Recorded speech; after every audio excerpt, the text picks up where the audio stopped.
I'm Patty, and I'm here to show Howard that I have the best looking private parts. Here I faxed Howard, and here I am in New York. And Now, Patty, how could you make such a claim that you have the best looking private parts?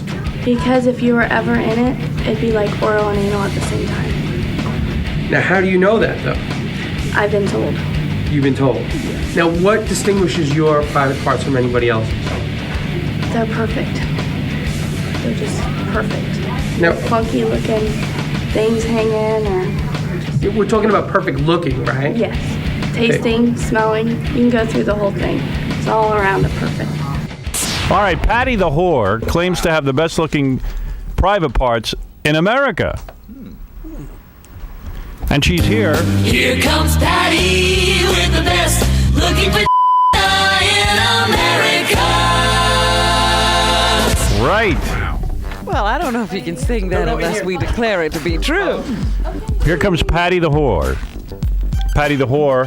She's a whore? She is a whore. I guess she calls herself Patty the whore. I mean, Patty, is that your name, Patty? Patty Arbiter is my real name, but my stage name is Patty the Whore. Patty the whore. Stage? Yes. And where do you perform, Patty the whore? I perform in Portland. I see. You're from Portland. You flew into New York to get on the show? Yeah. Okay. And Patty, you're wearing silver hot pants Yes. and a silver top, That I made. right? And your belly is exposed. Yeah. And what do? You sell your body for money. No, Well, why are you a whore then? because I know how to have sex good. Yeah. And you charge people for it? That's a prostitute. So, all right, I don't know. I don't know the difference. And who We're told? very confused. Who told you have the best looking private parts? Everybody who's seen it. Really? Yes. How many people would that be? Thousands? Not thousands, but Hundreds? not even hundreds. What are you saying? It's a nice shape, or? Two It's people told you? I know her husband's in there bragging about it. oh, our husband. Oh, you have a husband. Yes. Oh, I see. What are you, an internet girl? I'm trying to be. I see. And what do? You also sing, don't you? I'm a comedian. A comedian. Yes. And you wrote a song. And you wrote a song with your father. Yes. How crazy is that? Well, it's crazy. What's the song? I'm trying to find the song. I had it here before. I can't find it though. There's so many songs in front of me. I'll see if I can find it. Hi, Robin. Hello. Let's see if I can find this song. There you go. Throw that in there. Here we go. It's a very sexual song. You wrote did it with your father. I know. Your dad? Has your dad seen your private parts recently? Not recently. No. No. Hey, I'm here to let you know I'm Patty the whore. First and foremost, comedian whore. What part of this did your father write? The lyrics? He did all the music. Okay. He's a musician. And did he see the lyrics? Suck my. Use the C word and you say. I did not say the C word. What word is that? What? It's the F word. No, it says, it does not say any bad word. It just says come to me. All right. Suck my cum to me. Mm-hmm. All right. Smells like. Baby, your breath smells like.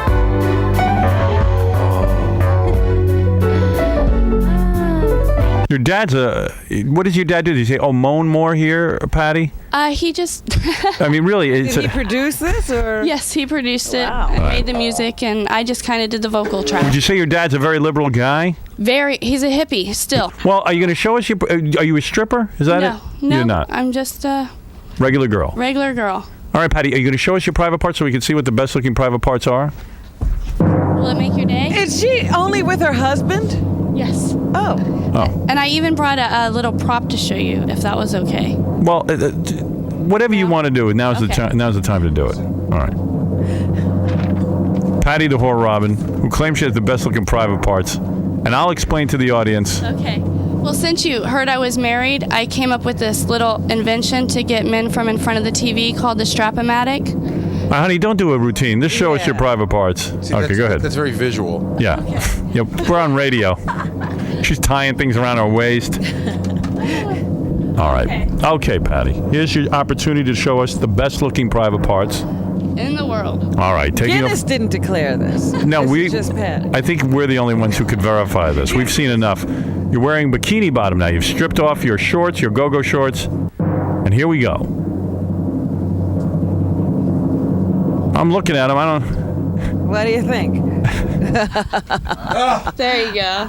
What? Well, Nothing pretty about that, man. there's nothing my pretty. goodness. It's not that pretty. Howard, did she say the No. best or the worst? The best. Aw, y'all are tough. They're not particularly pretty. No. That's a bike rack.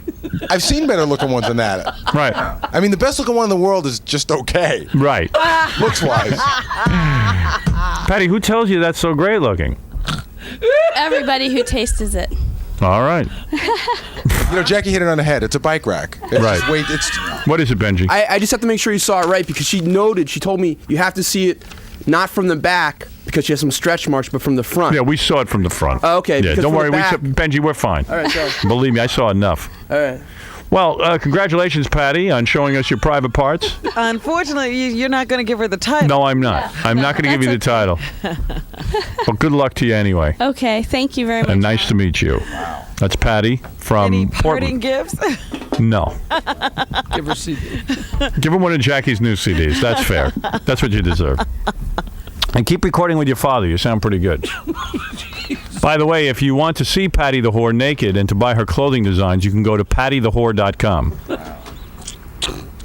Big time moose knuckle over there. I didn't see anything. Well, I saw was it. going to. It was not pretty. I was going to go by your guy's recommendation. It was not pretty, right? No.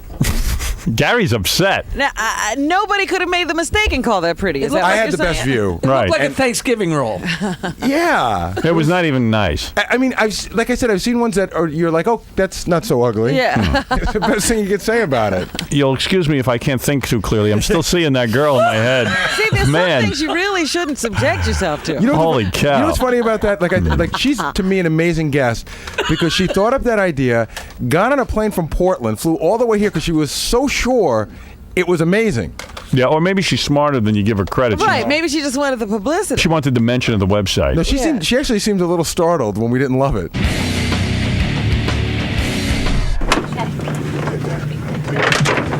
So, Patty, they didn't think it was that good. That's life. Are you a That's little bit- showbiz. Are you disappointed? Hell no, I know it's good. I've Now, tasted it. Why did they say it wasn't that good? Probably because he's seen lots of pussy, you know? Who knows? I guess I can't say that.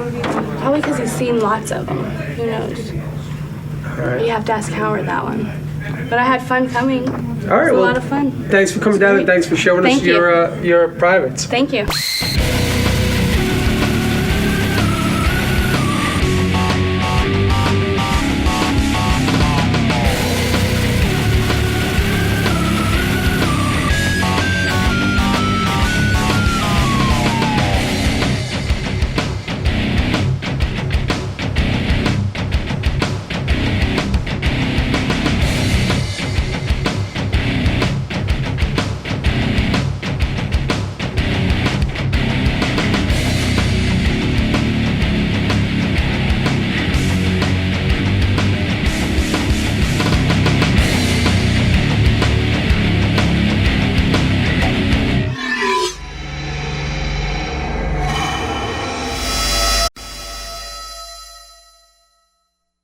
Good to speak to you. I'm really excited to be down here on the Stern Show. We're going to talk about my book today, hang out a little bit, and shoot the shit with Howard. Are you excited to be on? Oh, yeah, it's Big fan? fantastic. I listen to him all the time. He is the king of satellite radio, you know? I'm excited. Don Felder's here. He just wrote a book about what it's like to be in the Eagles and then get your ass kicked out of there. That's got to be a come down. Pretty amazing story, actually, and I'm very curious about it. There's the guy right there. Yep, there he is. There he is. That's the guy. In person. How you doing, But man? maybe it's good to be able to get the Eagles money without having to be an Eagle. Hey, that's the idea, you know? There you go. Now It's a wonderful thing. Now you're talking. It's a lovely, lovely thing. Well, a pleasure to meet you.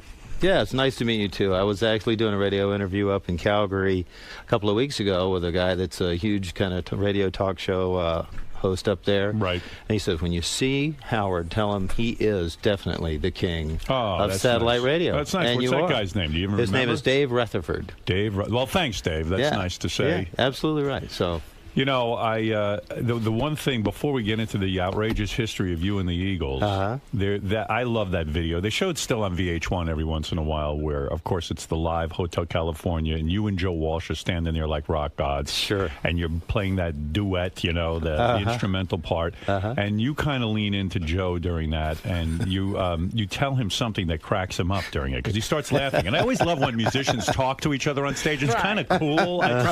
You wonder what they're talking about. I've heard you reveal this, but maybe now you'll do that for my audience. What do you lean in and say to Joe Walsh to cause him to laugh during Hotel California? Back in those days, we used to do a lot of drugs, and people would walk around with reminiscence glistening on the tips of their nose.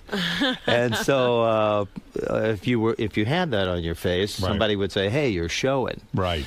So we're in the middle of filming this. This is pre-VH1 and pre-MTV, and we're actually filming this so we can send it over to Japan and Europe and whatnot, so people can see what this is about, which was the way you promoted stuff before you got on MTV. Sure. So in the middle of filming this, I just lean over to Joe in the middle of that solo and go, "You're showing." He had a big Coke booger, didn't he? He did. He didn't really. It was just a joke. And Joe laughs, of course. So Joe, there is the secret. There it is. That is what is revealed. That story's cooler than I thought it would be. That's great. Artie needs Coke now. You were a member of the Eagles from 74 to 80, and I didn't even realize you were an original member of the Eagles. They brought you in to, I think, kind of rock things up and cool it up a little bit, because the Eagles were more like a country band almost. And then they brought you in, right? You were the guy they figured could make them rock and roll. That's exactly what happened. Yeah, they were playing, Take It Easy and Peaceful Easy Feeling and those sort of songs. Yeah. Great songs, but really kind of country oriented. And AM radio in the 70s, you had to have a special format. It had to be 3 minutes long. You had to have an intro that was under 30 seconds so the DJs didn't have a long time to talk before the singing started. And everything that was on the radio was either rock and roll or R&B. So it was very calculated on the part of the Eagles. And when I say the part of the Eagles, I mean, Frey and Henley. Fry and Henley. It was really sort of brilliant on their part to say, we need a guy who can make us even more acceptable to the rock and roll world. It'll make us a bigger band. That's exactly So it was right. smart to bring you in. Now, how did they find you? I mean, why you? Hey, why you and not I keep me? asking myself that question every day. Why me? Why you? Well, one of the guys that was in the band, original member, was a guy named Bernie Ledden, and he was a brilliant guitar player. If you listen to the first couple of records, he was a brilliant bluegrass and electric country music guitar player. Right. And Bernie and I were actually high school friends when we were 15 and 16 and had a band together in Gainesville, Florida, where we grew up. Right. And Bernie left Gainesville and moved back to California and was in the Flying Burrito Brothers and a few other bands, and finally wound up in the Eagles. And so when he would come around to different cities that I was in, we'd get together and I'd go backstage and hang out and play with them and just say hello. Right. And I wound up seeing them in Boston, I think at Boston University or something, in '71 when they were opening for the Yes. Right. So they were just starting out at the time. I went back and saw Bernie and my buddy and hung out, and we played backstage, and Glenn and everybody was there and kind of saw me and went, wow, that's great. And Bernie kept calling me to get me to move out to L.A. He said, the music business isn't happening in New York. It's not in Boston. It's in California. And in those days, in the 70s, it really was. That was the California sound. So eventually I took his advice and moved out to L.A. in my U-Haul trailer and my '65 Volvo, and got a couple of jobs out there working for Crosby Nash, being Stephen Stills, playing. So you were really connected. I mean, you knew a lot of guys. You knew Crosby, you knew Nash, you knew you knew a lot of the big acts, right? I did. It was funny before I met Bernie, the guy that was in my band in Gainesville was Stephen Stills. When we were 14 and 15 years old, we had a little band How did together. you know Stephen Stills? I mean, I think he's a genius, Stephen Stills. Am I right on that? Yeah. Oh no, absolutely. You met him when you were 14, and didn't you hang out with the Allman Brothers when you were a kid? How do you know all these Where guys? were you? You're like the Zelig of music. I was in the shittiest part of town. Nobody was where you were. No one hung out where I was. Well, it was Gainesville, Florida. I don't know if there was something in the water or what we were smoking in those days, but everybody kind of wound up being friends together. Isn't Tom Petty from there? Yeah, he was one of my guitar students. I taught him early on. Wow. You taught Tom Petty how to play guitar? Yeah. Does he thank you every day for that? Well, I think he mentions it in his articles now and then. It was so funny. Every time he gets laid, he should thank you. I mean, come on. Another brilliant guy that you hung out with. Wow. You taught Tom Petty how to play guitar. You mean he took guitar lessons from you? He took guitar lessons from me. He paid you to teach him how to... exactly. Yeah. No kidding. Was he a brilliant student? Did you say to yourself, geez, this is some kid? No, he wasn't a great guitar player, but he was fantastic on stage. He had this charisma. He had this long, straight blonde hair, and he'd flip his hair and shake his hair. Yeah, but did you ever say to yourself, here you were, I guess you're older than him, that you were his guitar teacher. Yeah, a couple of years. Did you ever say to yourself, gee, maybe I ought to hook up with this kid and start a band with him? No, I had my own band. I was working with Stills. He was a couple of years younger than me, so, you know, he was still a skinny, kind of buck teeth, scraggly hair. Wow. Well, now that I think about it, he still looks like that. I was going to say, you're describing him now. I mean, how much did you charge Tom Petty for a guitar I think lesson? it was $3 an hour. $3 an hour. But I didn't. I was working. I was going to say, what do you charge today? I mean, inflation. I was working at this music store, and I didn't really get paid cash. I got paid credit on the store account, and I would save up my money so I could buy strings or chords or a guitar or something like that. Did you ever imagine that you would be something bigger than a guitar teacher? I mean, it's such a lucky business, right? Oh, my Lord. Yeah, it is. I mean, it's crazy. I've been so blessed to be able to come from such humble means where I grew up on a little dirt road in the Palmetto fields of North Florida. Imagine if you said to Tom Petty when you would teach him, you said, listen, schmuck, I'm not going to charge you. You just give me 1% of your career if you ever take off. I should send him that. Say, you know, I'm entitled a percentage of what you make because I started you off. How many years did you teach him?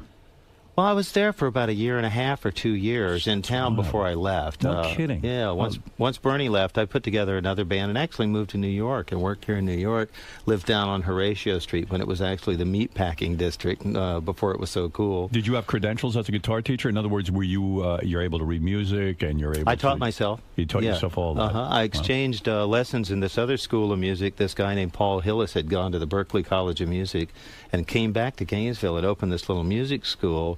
And so he taught me to read, taught me music theory, composition, and that sort of stuff. So every hour that I would teach his guitar students, he would teach me music and theory. So it was because I had no money. I couldn't pay for anything. Of course not. You would talk. You were hanging out with Stills, and you were hanging out with these guys, Allman Brothers, all these guys. Yeah. And yet, the Eagles are the ones that figure out, let's put this guy in our band. Sure. I mean, this is the guy. Yeah. And they figured that out. Why? What had you done that was so remarkable to them that said, man, this is the guy that can make us go to the next level? Well, every time they would be at rehearsal out in L.A., when I was in town, if I wasn't out on the road working with somebody, I would go in and just hang out at their rehearsals, sit in and jam with them and play with them. And so you helped them write music? No, I didn't help them write music then. We would just jam. Just jam. Kick around and have a good time and kind of get off. This guy's got the right vibe for it. Yeah, and we were exciting, and, you know, it was just fun. And they offer you a full partnership in the Eagles. That's in other correct. Words, you were a full partner. When I say that, some bands, let's say, have one or two guys who write the songs and stuff, and then they have members who don't get a full partnership. They get paid well, but they're employees. Correct. But you were a full working partner. Yeah. Like you signed a contract with them. And That's you said, right. Look, I'm a full-fledged member. If they hadn't made you a full-fledged member, would you have backed out and said, this is probably not for me? Well, no, at the time I received the offer to come in and play on this session, I just went in to play with a bunch of friends of mine in the studio, and I played slide guitar on this song called Good Day in Hell. Right. And I got a call the next day asking me to join the band. And I, at the time, was actually being Stephen Stills with Crosby Nash. I was playing Stephen's parts, ironically enough, with that band. And my wife was pregnant with our first kid. And so you were a married man with a pregnant wife, and things were about to really change in your life. You're about to be a member of the Eagles. Yeah. Did you go berserk when you became an Eagle? Did you cheat on your wife? Did you have multiple sex partners? Did you constantly bang? They gave him those with the contract. Yeah, that all came with the territory. You know? Yes, really? Yeah. Unfortunately, yeah. You know, I was raised, like I said, in very humble means in the South. I was dragged into church, into Sunday school from the time I was old enough to remember with my mother, and had a really religious upbringing. And then when I joined the Eagles, I was drugged and I was drugged into sin and all sorts of promiscuity. My whole life and everything changed. Did you become a drug addict? I wasn't addicted to drugs. Right. I did more than my fair share. What was your thing? Coke? Coke, yeah, absolutely. No I was- heroin? No, I never did heroin. No, just I didn't Coke, like pot a whole no, lot. just No, Coke. Just Coke, and I Coke drink with a you. little Remy Martin to take the edge off, But other than that, The band was fueled by Coke back then, yeah, right? everybody was. Yeah, doctors, lawyers, musicians. Everybody was high. Yeah, all the time. Yeah. In fact, you even say in your new book that you hung out with Keith Richards a lot, and you found him. You thought he was dead in a room, right? But then it turned out you saw him on stage that night and he was alive. But you I was going to say, please tell me he really doesn't take drugs. That's an act. You literally thought he was dead, right? Well, yeah. All I saw was a foot sticking out of his bathroom Wow. in his bedroom there, and I this kind of pale gray glow about him, and I went, oh no, I hope I haven't been the one that discovered him. Yeah, you don't want to go down. Yeah. What were the circumstances? A party or something, or pre-show? It was after show, post show, yeah. And we were in Kansas City. As a matter of fact, we weren't playing with them or opening for them or anything. We just happened to be. They were playing one night in Kansas City Stadium, in the Chiefs Stadium, and then we were playing some other gig, and we wound up being on the same hotel where they had the top floor with all their gorillas as security, and we had our next floor down with our guys. And our road manager, Richard Fernandez, used to know and be friends with their road manager at the time, said, hey, you want to go up and meet these guys? And I went, of course. You kidding me? Rolling Stones. You bet. I mean, to me, that was a huge honor. This was like, 75, I guess 76, something like that. And so we went up, and we went walking down this hallway, and the doors to the presidential suite were open at the end of the hallway, and this music was just blaring out of it. Keith used to carry this roll-around studio that had like an old reel tape recorder and an amp and a bunch of cassettes and stuff, and J.B. Lansing monitors in it. So it was just pumping coming out of his thing. And this guitar was laying down on the floor, this electric guitar just going, it was like, just playing itself. And we walked in and I went, that's kind of odd. And we started walking around with the road manager going, Keith, where are you? And we walked in the bedroom, and I turned the corner, and there was this foot sticking out of the bathroom, and we were promptly kind of whisked away.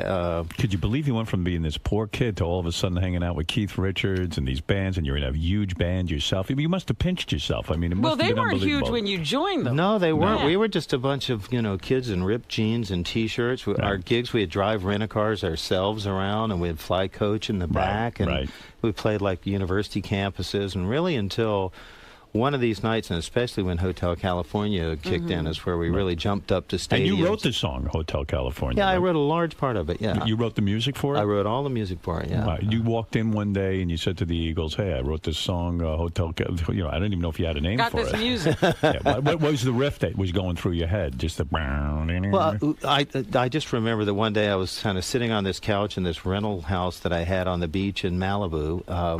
My youngest son was playing out in the sand. Yep.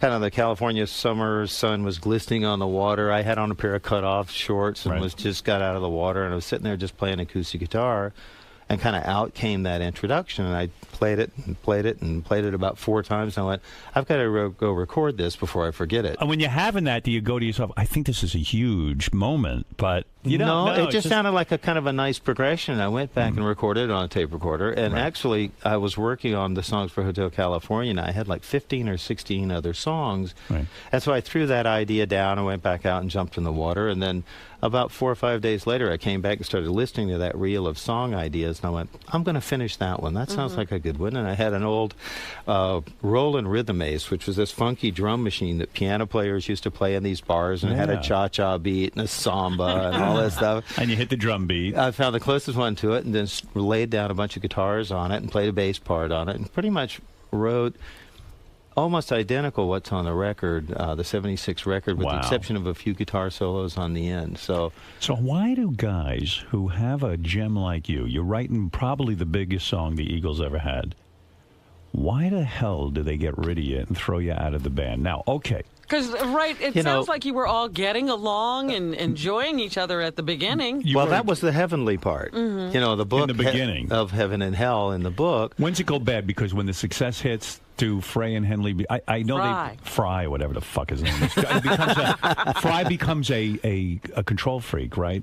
Well, you know, what happened is when the band was first joined, even before I was in the band, when it was first formed, everybody had been sidemen behind Linda Ronstadt or behind this person. And when they got together, they said, we're going to be equal partners. We're all going to write songs. Everybody's going to sing 2 songs on the record. It's communal. Yeah, it's a band, you know.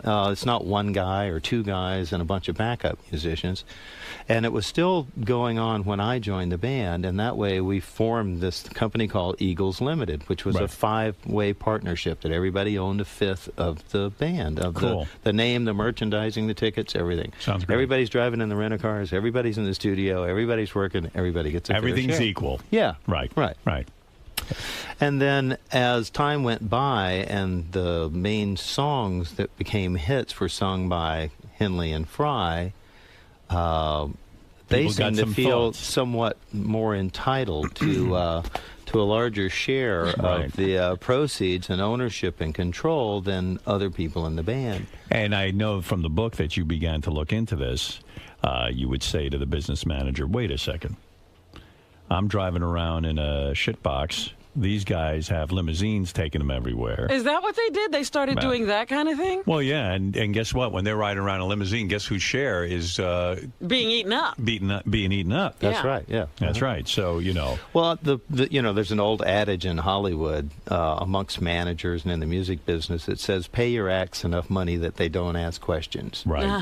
And the trouble really started around the end of the '90s when I started asking questions. I was CFO at this company. Right. And I was only 1/3 owner with Henley and Fry. Bernie had left and surrendered his shares back to the corporation. That was smart. Randy had left and surrendered his shares What did back they hold, to a the gun to their heads? No, they wanted to quit. They just wanted out. They wanted, this is awful. I want the hell out of here. It was awful because those guys have become demons, in your opinion? Yeah, and controlling and made work and, you know, playing music should be like a child at play. It should be fun and exuberant and exciting, and it's hard to be creative. But, you know, most of us try to imagine this, you know, because being a musician and getting in a big band is so, the odds are so against you that when it happens, you think you could put up with almost anything.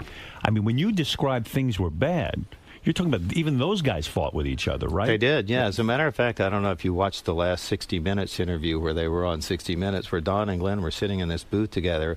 But wow, it was just difficult to watch them, the anger and tension and frustration and venom that those guys managed to conceal as best they can. Those two bastards need each other. Yeah, they do. And yet they hate each other. And that is why. Why do you think they hate each other? What is it? What is the reason? I mean, they seem like 2 reasonable guys. Why do they hate each other? I mean, they're human beings. I mean, what could be... here's Gary Dell'Abate. Well, that's why. They're human beings. An answer, apparently. Why do they hate each other so much? What is the dislike? What is your answer, Gary? I read the book, so I think I have a pretty good idea of it. You know, the band started out as 5 equal members, and everybody would write songs and contribute. Right. And then it just became Henley and Fry contributing songs, and everybody got less and less. But then it became really obvious that Don Henley is like a machine, like a songwriting machine, and even Fry's songs weren't good enough. And then that became the tension between the two of them. So then it became... That is very well said. Yeah, your book was amazing. You gleamed a lot from the book. Yeah, the 2 stars, then one outshone the other. Yeah. Did you feel guilty writing the book in the sense that, oh, gee, that's not very rock and roll? Like, okay, you keep your secrets and all your stuff to yourself, and you don't squeal on your brothers, even though they're messed up brothers or anything. Like, it's almost like a family. Did you feel... Where did that rule get written? I'm asking.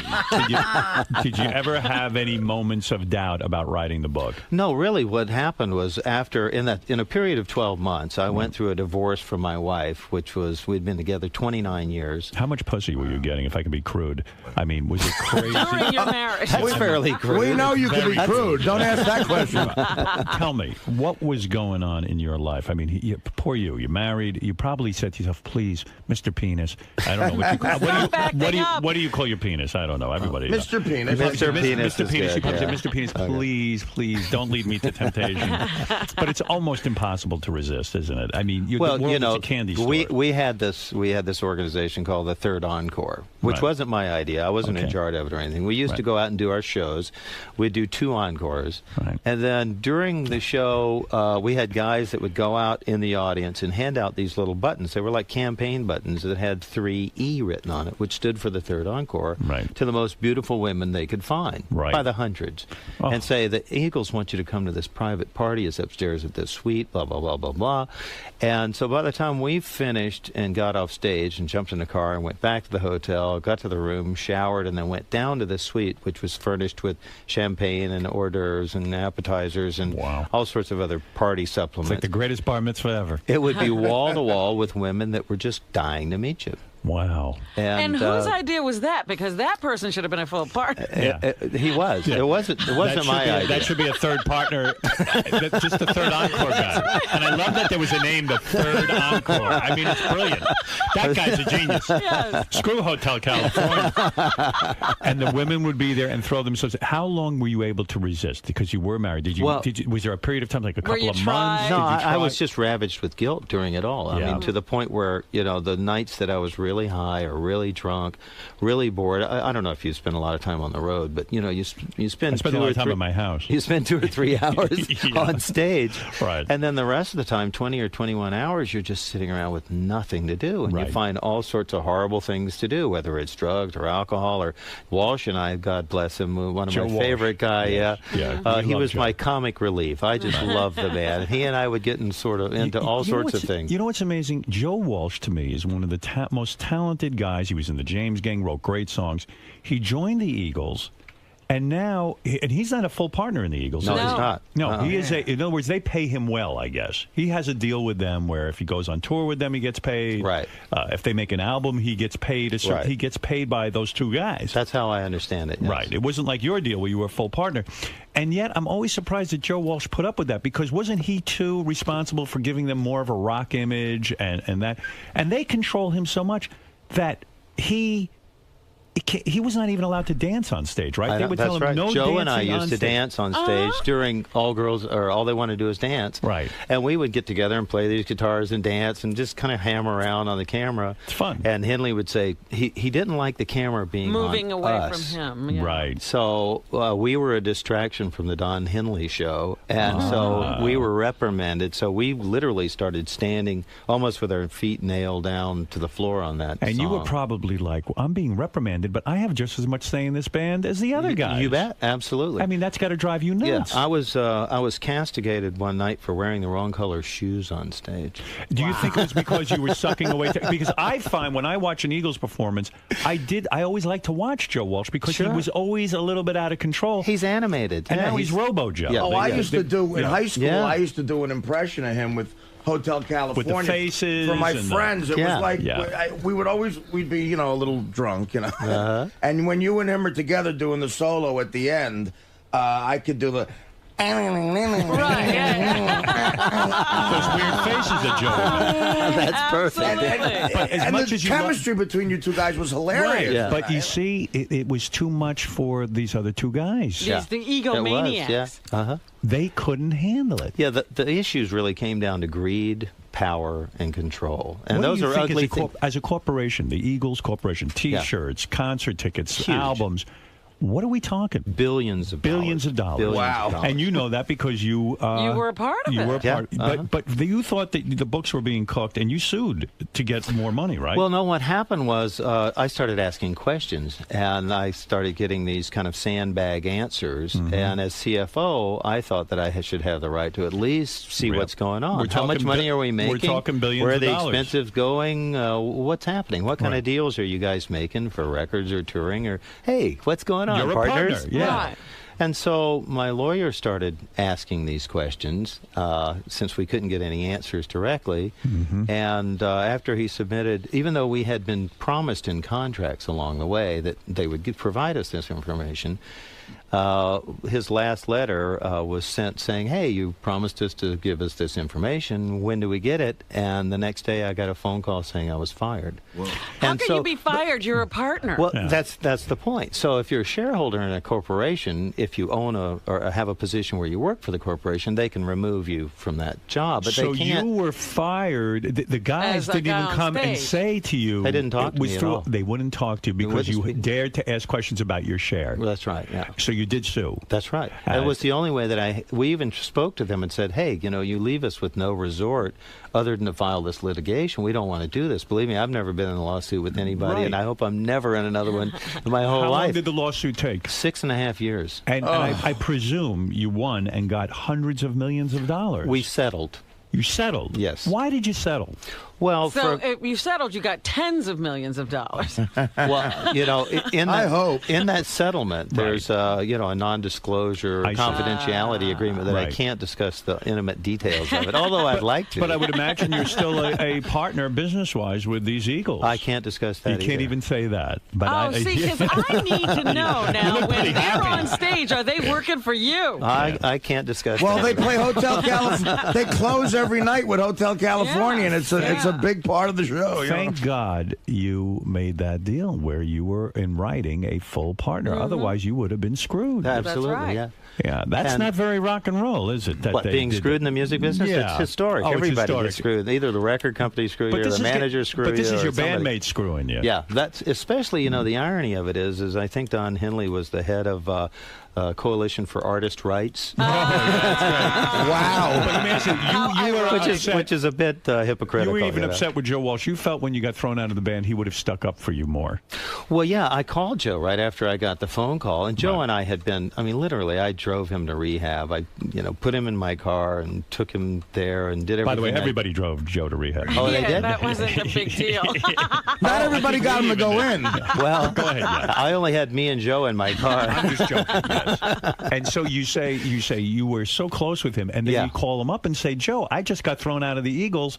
Let's go in there and tell those guys off. Yeah, well, what it happened? put Joe in a really difficult situation. I mean, Right. you were talking about the control they have over him. Yeah. And he would have had to make a decision to put himself in a position where his neck was in the guillotine as well, along with mine, or just kind of step back and go, I'm sorry this happened, is kind of what he did. So he did. He remained silent. And Yes, were you he angry did. with him at that time? I wasn't angry. I was more hurt than I was angry, Right. Because But you I really can felt... understand, he didn't have that He protection. didn't have the protection. He didn't have the power. As a matter of fact, in my inquisitions, I was really asking not only for my benefit of what was going on, but for Joe and Timothy as well. They had no right to ask for anything, Right. and had not asked for anything. I mean, I'm sure whatever Joe gets paid is a nice paycheck, but it's a paycheck. That's it is right. not ownership. That's right. But if he writes a song, He owns the he owns publishing or something, I guess. right? But who knows? Or is it Maybe like working for the telephone company? Anything you discover, it belongs to us. I don't know right now what exactly Joe's deal is with them. Right. I can't discuss. Well, that. they have an in Eagles.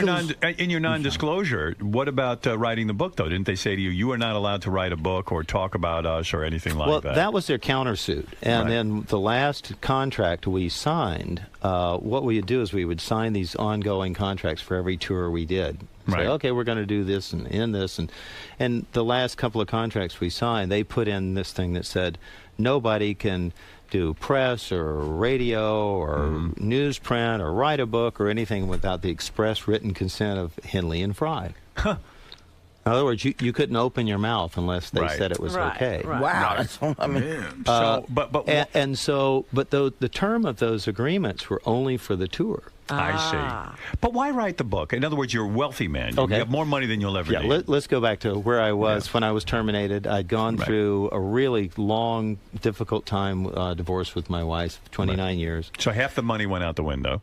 Well, I didn't care about that. My heart went out the window is what really mattered. I So don't I'm care about sitting that. I'm sitting in a really dark place, Right. And so I started doing a lot of meditation. And while I would meditate, I kept reliving how I had gotten from that little dirt road in the south to where I was right now, having gone through all the steps these along the roads. way. Yeah. Yeah, everything that I'd done.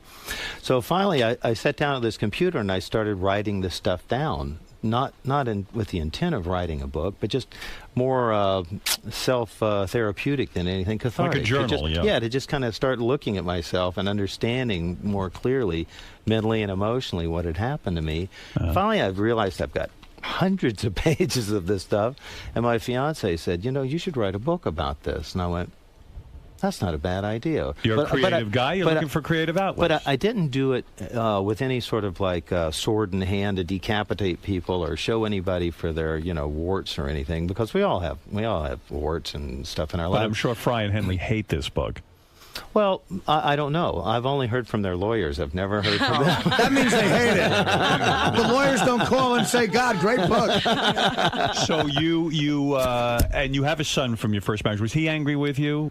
Didn't you have a son as well from your first marriage? Yeah, I have 4 kids from you my have 4 first marriage. kids. Yes, Were they angry with you over the divorce? Were you the bad guy? Yeah, originally, yeah. When the reason I stayed was for my kids. Right. I was there for about 8 to 10 years, longer than I thought I should have been. And Right. bless my wife.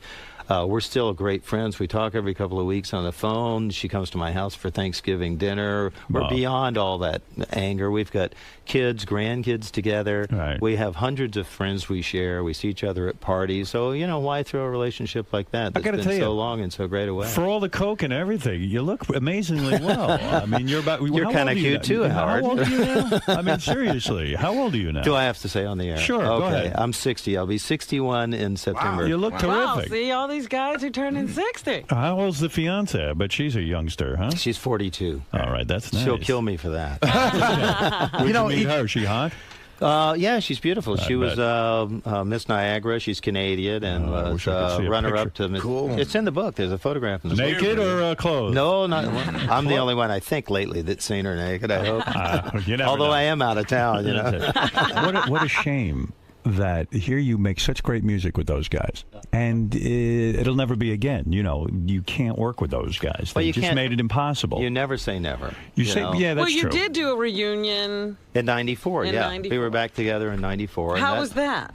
Well, that was it was separatist, segregated, There was no communication during that? very little. As a matter of Right. fact, everybody went in separate cars to the show. We had separate dressing Wow. rooms backstage. As soon as the last note was off, we scattered. Didn't you say at one Nobody point? wanted to be in the same room. I saw you guys at Giant Stadium. Oh, that yeah, that was tour, great. and Yeah. it was a great concert. But it just. Do you still talk to Joe Walsh? Is that a? I would love to. I've reached but- out to Joe many times, and I think he's in a really difficult position to be able to have a relationship. They might think he's a traitor if Right, he's talking. right. So when's the Exactly. last time you spoke to him? At a deposition about 3 years ago. real? Oh, Yeah, I that's- gave that- him a big hug, and I apologized for having to have him come and do that. And, Right. it's just But awful. hey, man, Did he it's- understand that you He had did. to do? He did. Oh yeah, yeah. sure. Yeah. Well, we even ran into that control thing. Remember, Joe came in, and what song did he do? Desperado. Desperado. He Don sang Henley it. song. Don Henley went berserk. He Of said he didn't course. want Joe performing that by himself Oh, I know. on our show. Oh, I know. Yeah, he got in a lot of trouble. Joe Yeah, actually used to play Life in the Fast Lane in his solo gig, and Henley came out and said, "Accept no substitutes." And so I felt like saying that when they go out and play Hotel California. I felt like saying, "Hey, Don, accept no substitutes." But Were you shocked that they named the album Hotel California? Because after all, it was your song. I was shocked when we finished it, the whole album. We had sat and listened to the playback party, where everybody's there and the record company execs are there. We were in the record plant in L.A. and we're playing it back. And when we finished, Hotel California was like the last one on the cut, not the beginning on the of the record. It was the last one on the playback reel. And Henley turned around and went, "That's going to be our single." And I went, "Oh no, you got to be kidding! It's 6 minutes long. It's slow. You can't dance to it." So everybody wanted like rock and roll and disco and R&B. It's got this. It breaks down in the middle where the tempo stops, and it's got this 2-minute guitar. So you felt pressure instead of pride. It's the wrong format. Right. Oh, hey, right, if you do enough of the right drugs, you could dance to that. Believe me, I've done it. You've done it. You've done it. Can I ask that one thing? In that Hotel California video, a couple of things. It's amazing just how different you look. That the long hair you had and the beard and the flannel and everything. I mean, and you look better now. I think. Oh, well, thank you. But Coming on to you. you got the double guitar going. Yeah. And Joe's next to you with the single guitar. Right. And like one thing, I mean, me and my friends were big Eagles fans. The one thing we always thought was you really looked so pissed off at each other. Besides that one moment, like you. You look like you just had a voice like a look like I don't give a shit anymore. By that point, had you had it by the time you made that video? No, not there. I mean, Joe and I used to really push each other to the edge playing-wise. I mean, it was like... So it wasn't a look of anger. No, it wasn't a look of anger. It was intensity. It was intensity, yeah. It's like we got our game face on. We're kind of going for it. Right, you're very much into it. Yeah, that's why when you look at Joe, he's really intense. He's into it. And then I say, you're showing. But you said one time, one show that you did, it got so bad between Henley and Fry that they had to turn off all the microphones because you could hear the yelling and screaming. Wow. Yeah, I would have loved to have been at that show. Absolutely. Yeah, I love shows like that. Yeah. Also, one thing, when we talk about songs that you can make a living off of, how much money has that song made? Generated? Not enough. Not enough, huh? Really? But you never have to work it's made again. a lot, yeah. Because that you can't get away from. It's everywhere. How crazy did the sex get? Did you and Joe Walsh? Did you and Joe Walsh had sex? No. Did you and Joe Walsh ever bang a chick together? Did you ever double team someone? No. Never did. Not that I can remember. Well, you know what? But Joe used to chainsaw hotels. He did. He would really do all that stuff. He did. He had an electric chainsaw because the gasoline power ones made too much noise. You could hear him coming. He had an electric. But the electric one, you just hear the blade coming through the walls. Oh my God. Why would he do that? Why would he destroy property like that? Well, it was comic relief is what it was. Like I said, you got 22 hours of sitting around with nothing to do in some hotel in Boise, but the Idaho. Poor manager of the hotel probably said, "Oh my God, this guy just." I mean, I'm sure you had to pay for it. Absolutely, yeah. Came out of your but it was fun. I enjoyed it. I also read that we had some of the greatest times together, trashing hotel rooms and hanging out. I read that one of Joe Walsh's best friends was Keith Moon. Right, he hung out with him a lot, so that's probably where he got some of that behavior Absolutely, from. yeah. Don Felder's book, by the way, we should mention, is called Heaven and Hell, My Life in the Eagles, and it's available in stores now, and as Gary and Artie can attest to, it is a fascinating book. Well, you know what? I'm wondering if he gets into the sexual or whatever escapades of some of the other members of the band. Because the other day I was talking to somebody and they just kept saying they apparently had some private knowledge of Don Henley. And they just kept saying to me, he's a freak, he's a freak. Is Henley a freak? Oh, I can't really comment on that. Who had the biggest penis? Who had the biggest penis in the Eagles? Quickly. I can't comment. How dare you? Throw you right out of here. Goodness. A couple of quick questions from the audience because I'm sure people want to speak to you. So let's go. Say hi. Do you have a question for Don Felder? Hey now, Hey how you guys now. doing? Hey Don, it's an honor to talk to you, man. Oh, I love all your work. God bless you. This is Mike from Bradley, and I don't think the Eagles are the same without you. And what do you think of the new album? And do you think Artie should boycott the Eagles show that he's going to go to? Hey, you're going to see the Eagles, aren't you? Yeah. At the Borgata in Atlantic City, I have plans, but I might not go now because I like Don. It's not the I think Eagles. Don should go with you. What do you think? Oh, Take to the stage. No, no interest. You don't want that. Their album, I've listened to it, and I was really shocked and disappointed that they have, in my opinion, one of the greatest rock and roll guitar players alive today in Walsh, and you just don't hear him on the record at all. Right. There's no Joe Walsh. It sounds like a shitty country record. It does. Yeah, it sounds like kind of a Nashville produced record. I was disappointed. The book is called Heaven and Hell, My Life in the Eagles.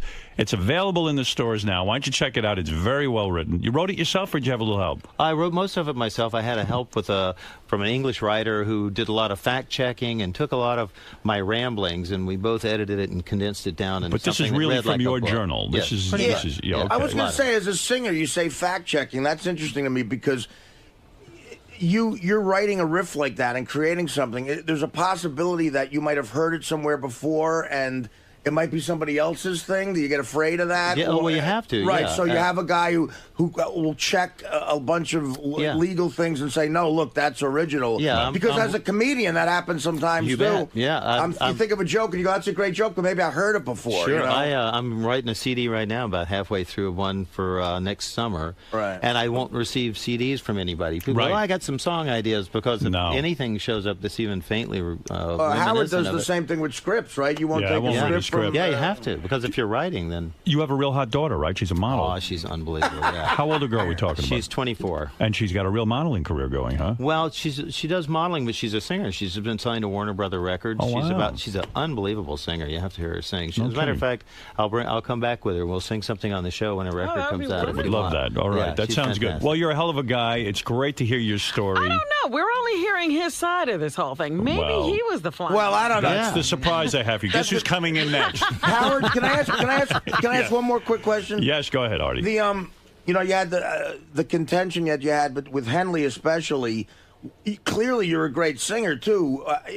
Was it tough to give that song to Henley to sing as well? I mean, No, you know, I think Don's got one of the greatest voices He in rock does, and roll. yeah, You but- know, and if I had my choice of hearing myself sing or Henley, Right. I'd much rather hear Don. You'd rather hear your song sung by Henley than yourself. Absolutely, yeah. I'll tell you, you got a He's nice voice, though. He's a beautiful, beautiful voice. But since they want to be so rock and roll, why does everything coming out of them sound so country? I don't know. my money nowadays. I hear from what I hear from music people, everything has to be in a specific category to make any kind of money. Right. Like, Well, I understand why they wrote a country album this time, but why does it always sound so country if they want to be rock and roll? well, there's no such thing as rock and roll anymore. it That's seems. right. That's true. One of my favorite renditions of that song.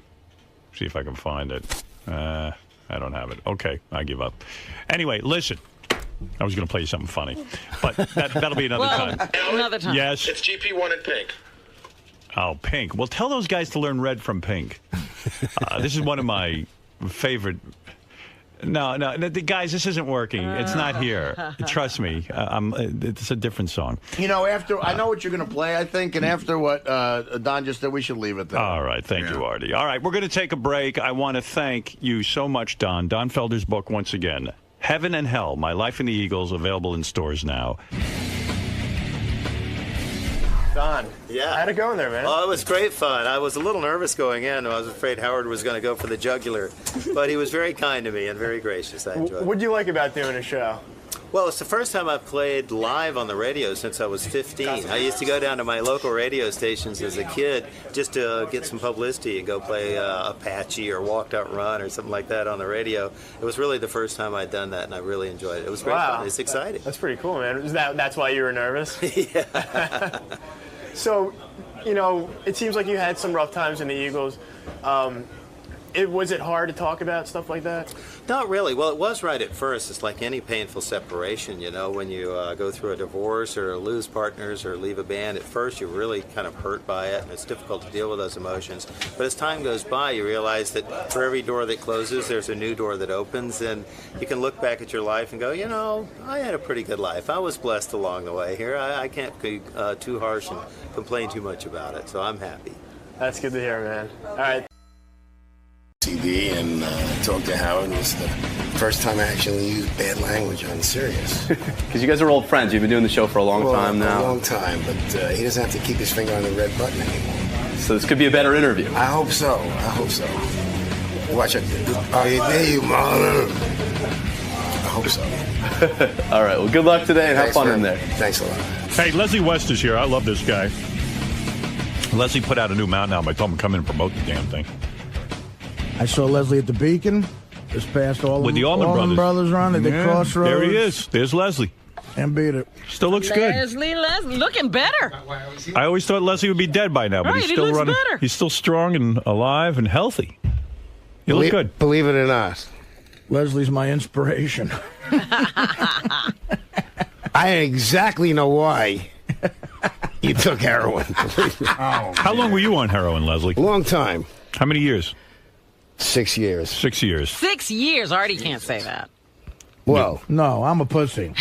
You see, let me explain the points of taking heroin on Yeah, you. go ahead. When you have the sweets afterwards, right, brings your head down. Yeah, no. And then you do that? Yeah, no, I know. I'm sure Artie knows everything. No, I went through all that. But how long, in other words, how long were you for 6 solid years living from like fix to fix type of thing? Or did you get clean at all for like a brief time No. in those 6 years?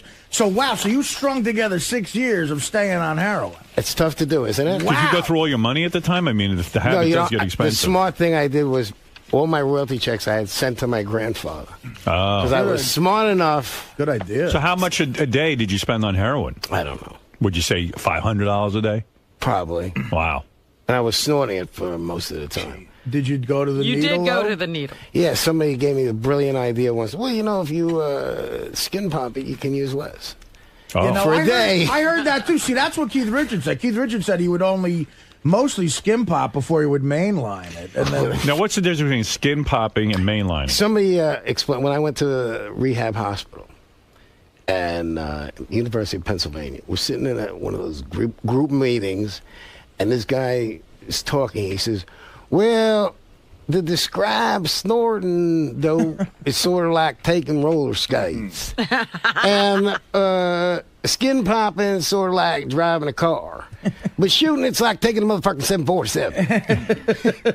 well, Right away. No, but what? mainline you find, you know, when you tie yourself off and you find that vein. You know what I mean? You find that act, Right. and you put it right into the fucking never did vein. that. That's mainline. I never did that. Skin pop is you just find some You just fatty put it under skin. your Stick it in your ass anywhere. Right. Wow. Yeah. Was skin popping better than snorting? Yeah. You Well, get for it faster. for a couple of days. Right. And then all of a sudden, you know. But Howard, I came so close to picking up a needle just to see, because I got to the point where I couldn't get high quick enough. Right. And I was frustrated, and I was spending more and more money. You mean because it took time for the drug to work its way through your nose? You want Get into your system. The euphoria of the first time snorting it was amazing, and I was trying to match that. I feel like I'm in a fucking methadone. No, but somebody told me if you want to match that, unfortunately, you might have to go to a needle. And I'm like, I don't want to tie myself off. And he goes, no, just skin pop it. Just like put it in your ass or on a fatty part. Who tells you this? Your dealer or? Actually, yeah. Yeah. I mean, I imagine Guy helping you out. he's trying to get you more addicted, isn't he? It was him. Yeah. Well, did your connection make you wait a couple hours and he really had it? He knew how to do that. Yeah, Yeah, they have all Why? these Because they can powers. control Well, you. you just sit there. I'm waiting for the man to come. He's not here yet. And then you're sitting there 2 hours. Well, I'll pay anything. Where the fuck is he? He says, It's funny though. You'd have 2 hours to wait for your drug dealer, but you can't go for an hour to Dr. Yeah, Abel. you could see Keith Avilo in that time. And it's 2 hours of torture. Like, and when you go to drive to get it, you're saying, like, any little thing that happens in between me and getting to this guy that most people would find a little aggravating during a day is my version of an avalanche, like 9/11. Like, say I got a flat tire. But why not stockpile a bunch? You can't do yeah, that. there's a theory here. I used to think that. Yeah, like in other words, Yeah, but- you know what you do basically a week. Well, what I would do, I Like would fly home cigarettes, from like a when you gig, get cartons of cigarettes. So you're talking about logic, huh? private plane. Yeah, You I'd be never- organized. You about it. never take enough. Right. You Right. don't take enough. No. So I would fly home from a gig, find out what the time is gig, have a private plane, they'd come back again, but never bring enough again. Wow. And the thing is that the more you get, you think, oh, I got enough now. And you And get so sick when you're. Well, the idea is not that. So sick after time. 6 years, what finally made you get off it? Because I realized that it's like this or that. You're not You're living. gonna die. You're not gonna alive, right? And how did you get off it? Because like Artie had this great pill I he went could to take. I went to a doctor in Milwaukee. It was actually Dolafine, which is a form of methadone. Right. And I was on it for a while because instead of doing what they do, 30-day detox, it's a joke. Right. So I did it. You do it so gradual that you don't feel the actual decline of the dosage. wow. If you want to stop. Well, that's amazing. And you don't get high with that stuff? No. And then, Some people and then do. you only went to to this whole thing once, and then you were able to get off it. I didn't want to have that, going back and forth. But you A did lot- coke after that and stuff, right? Yeah, but a lot of guys will go detox themselves just to get their habits down. Right. And start again. And believe it or not, the guitar meant more to me than that after a while. Well, thank God for the guitar. Yeah, thank God That's for great. the guitar. Hey, what were you telling Gary that you did the guitar work on Who's Next? What? The original get the Who's Next remixes. Really? When we went in the studio at the record plant, Pete Townsend's company, Track, they managed us in England. Right. So their manager at the time, Kit Lambert, called me up and said, Pete wants you to play guitar on the Who. I said, he plays guitar. Right. So, this is Why did he 1970. want you to play He didn't want to do guitar? overdubs. What does that mean, overdub? In other words, he wanted to play rhythm and me play lead right then and there. Okay. So then he said to me, does Felix play keyboard? Mm-hmm. I said, I think he played a little when he produced Cream. Yeah, maybe. He said, well, have him come down too. And Terrence Stamp, the actor, his brother Chris Stamp was the other manager of the Who. Right. So I go to the record plant and I tell Felix, they want you to play keyboard. Well, his massive ego, he sends his bass amps down there. Right. So I'm in the studio, and then John Entwistle walks in and sees Felix's bass amp set up. And he got upset. He says, I'm the fucking bass player. No, who? What is it? So Felix says to Pete Townsend, he says... Because Felix didn't play the keyboards. He played bass. He played He a did? little keyboard. But I didn't, it didn't dawn on me. So Townsend says to him, John's playing bass. He says, well, make up your mind. I'm a busy man, Felix. I said, well, get the fuck out of here. We thought you were Felix Cavalieri. Oh, from the Rascals. So now I'm like mortified. I said, oh, my. Really? That was a mistake that was made. Well, Cavalieri, Pappalardi, he's pretty close. Yeah. So wait a second. So you wait get a in the studio. I get in the studio, and we go upstairs to the 6th floor, and he plays the demos of the Who's Next. Which is probably Can't their Get Fooled greatest Again. album. Yeah. Baby, Don't You Do It. Isn't Bob O'Reilly on that, too? Yeah. That one I didn't play on. But it's the first time he used that Putney synthesizer. And right. So Jack Douglas was doing the engineering, and then we did the whole album. And how long did you stay there working on it? It was like 3 days. 3 days? That I did. So why are you not credited on the album? Here's what happened. They went back to England. Lynn Johns redid the album, remixed it. Yeah. Then a couple of years later, if you have it here, you'll hear the Who's Next remixes with most stuff that I did. And the booklet. Well, then, what about the Who's Next album? Is that your lead or is it Townsend's? On the first one? Yeah. That's him. Oh, that's him. So what do you think he listened to your leads and then copied them? I don't know if somebody's sharp enough in this Sirius archive. Did you get angry about that you weren't credited? No, because I realized that some of the stuff was really sloppy that day. Were you paid for this gig? Yeah. You were? What do you get for doing 3 days? It was session, but it was my first year. Mountain was like the first or second year. I was a nervous fat kid from Queens. Wonder why Mountain isn't thought like why is Mountain not in the Rock and Roll Hall of Fame? I mean, I don't think we sold enough records. Really? Was I the only kid into Mountain or something? I mean, I was way into Mountain. I thought Mountain was like the biggest group ever. For 4 years, we were together from 69, 70, 71. We broke up for a year, and then we got back together after West Bruce and Lang. Huh. I don't think it was for 4 years, but we did like 12 albums or something in that period of time. How many albums did you sell? Well, together, probably 10 million if you edit everything up. And you're telling me 10 million albums isn't enough to be in the Rock and Roll Hall of Fame? Why? Are you shitting me? What about Ronnie Spector? Why is she in the Rock and Roll Hall of Fame? I mean, Phil basically. Who knows? Why is Bob Seger? Last time Bob Seger, when he got in, he said that the reason that he got in was because there was a groundswell of people, fan base. It wasn't because the record company said, "Well, Bob Seger's." A lot of these old black guys never sold a record. And they never got a royalty either. They're trying to, make up for not giving them any money or royalties or credit. Hey, Howard. 10 million albums, a lot of albums, yeah. Somebody sent me a note when we were doing that rap the other day. Like, the band Chicago isn't in the Rock and Roll Hall of Fame. Do you think they should be in? No. How about the Moody Blues aren't in the Rock and Roll Hall of Fame? No, they should be. For a while, Chicago sold so many records, and I don't know what happened. Even their schmaltzy stuff, that's heard all over the place. But wait a second. How come the Moody Blues wouldn't be? Didn't the Moody Blues come out before the Beatles did Sgt. Pepper's? And wasn't that kind of like the start of all that orchestral rock? I think so. Yeah, I mean, and Mountain? No, I think 10 million for how many albums? A lot of albums. Leslie. A lot of albums. And Seeger didn't have enough to where it had to be a groundswell even for Seeger? I think. Well, listen, Seeger sold a lot more than that. I thought he was more of a How many main- albums has John Cougar Mellencamp sold in his life? He was a big star in the 80s. He is, but I bet he sold about 10 For a million while, albums. a lot of the groups that got in were on Atlantic Records. Right. Yeah, you're right. I mean, thinking about it, 10 million, that's a lot of albums. I mean, how many could Cougar have sold? 20? Well, I'll give you an example. I did this Night of Guitars tour with Robbie Krieger from The Doors, and we were on the bus, all the guitar players. Right. And somebody said, how many albums have you sold between you? I said, 100 million. I think The Doors sold 90, and we sold 10. Right. Well, The Doors. You talk about a super group now. I mean, the Doors. Are the Doors in the Rock and Roll Hall of Fame? They must be. I made it into the New York Long Island Hall of Fame last year with Billy Joel. But that's horseshit. You gotta be. You know what? You Billy should be Joel, in the Rock and Roll Hall of Fame. And look, Billy's in the Rock and Roll Hall of Fame. Billy was great that night. He got up and made a speech. He says, the Grateful Dead, the Jefferson Airplane, the Starship. Any group from Long Island could have kicked those groups' asses. I mean, That's right. He was like, Mountain was the killer band of all time. Really great. Really, really great. I remember you told me you used to play some of the stuff in your bedroom to piss your mother off. Yeah, I mean, I loved it.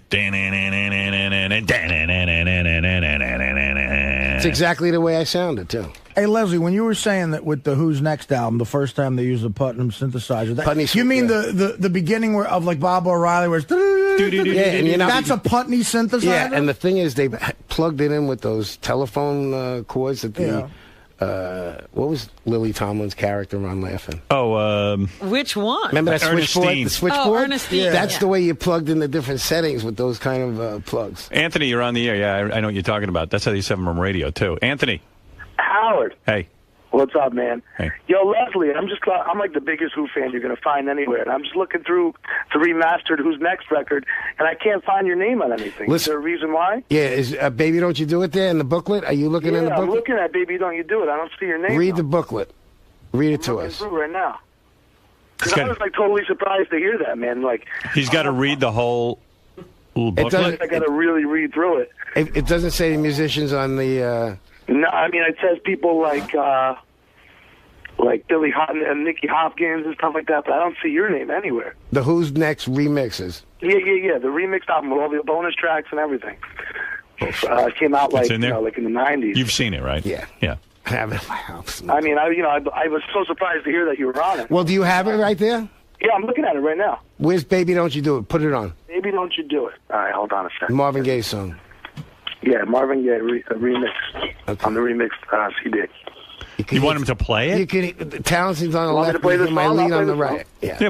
But he's saying it's not credited. It is in there. No, but it has the name Leslie West written on there? Yeah. Where would he find You got the your name? booklet there, dude? Yeah, I'm looking at it right now, man. I don't see Leslie West. Keep going. Read the. I'm trying to find How many pages are in the booklet? Oh, it's a big booklet. It's like the repackaged one they put out. How many pages are in it? They're like 20. All right. What are you saying? He's busting your balls? I don't know. Maybe his... No, I was just totally surprised. I didn't know. He says he doesn't see it. Guys. All right, it's there somewhere. Are you his old heroin dealer busting balls again? What do you mean Mountains back together? What do you mean? Mountain didn't break up. First of all. Well, no, it says here, it says you put out a new album. We did this. I started doing this, Dylan. It's all Dylan. This is a new album you did now? Well, for the last 2 years, I've been working on all Dylan's. Who's in Mountain? Corky, me, and Richie Scarlett, and Ozzy sang on it. Warren Haynes is on it. Oh, no kidding. What happened was, I started doing it 2 years ago, and I found out last year I had cancer. Oh, yeah. Did you know that? Do you know Leslie's got cancer? No. I don't have it anymore. I'm in remission. And thank What you does that very mean, much. remission? Well, they got it out.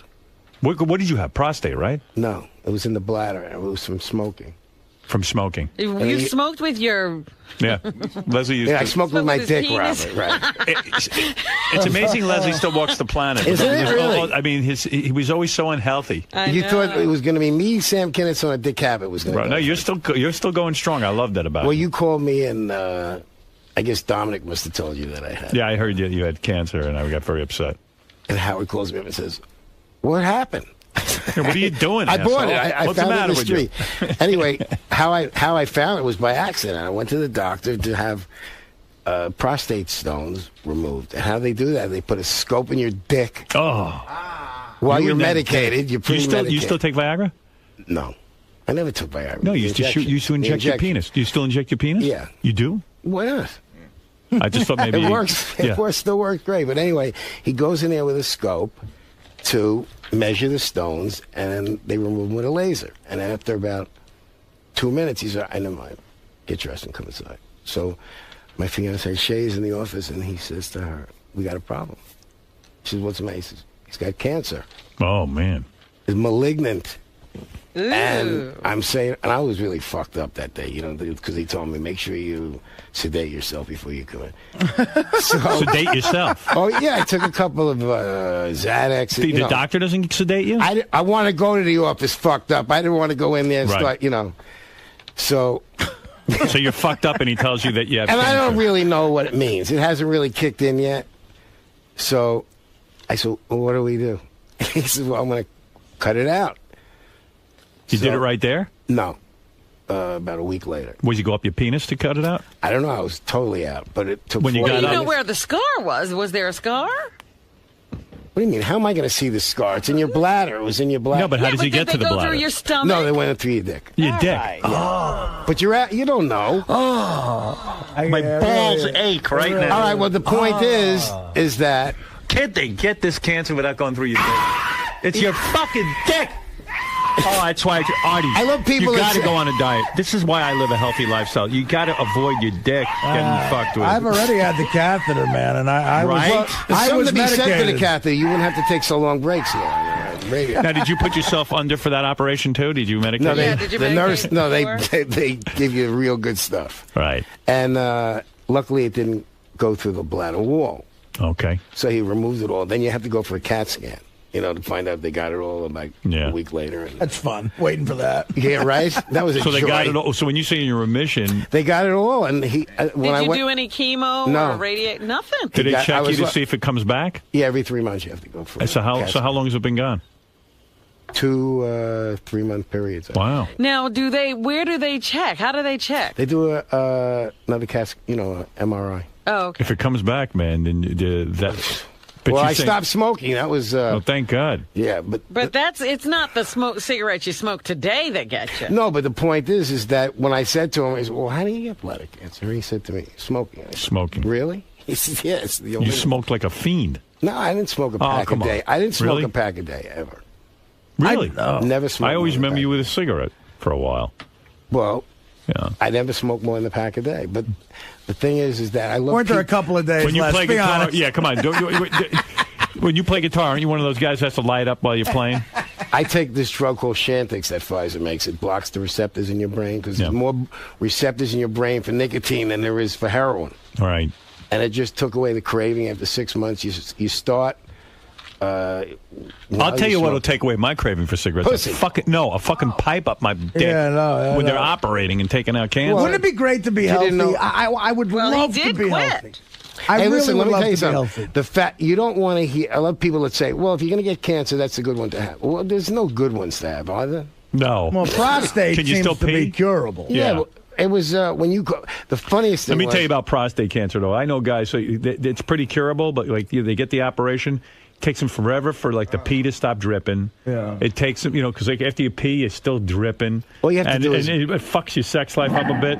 Just go to the doctor, man. Yeah, you got to go to the Don't doctor. think that there's nothing to it. Just because they cure you doesn't mean you're not left with some, effect. Hey, Ken, you're on the air.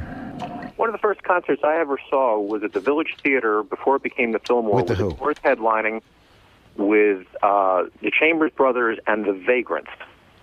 Yeah, That's Leslie your was in the Vagrants before Yeah. he was in Mountain. Yeah, so here you are talking about the Doors, but you guys were opening for the Doors way, way, way early. The Vagrants open for the Doors? Yeah. Wow. Boy, that's going way back.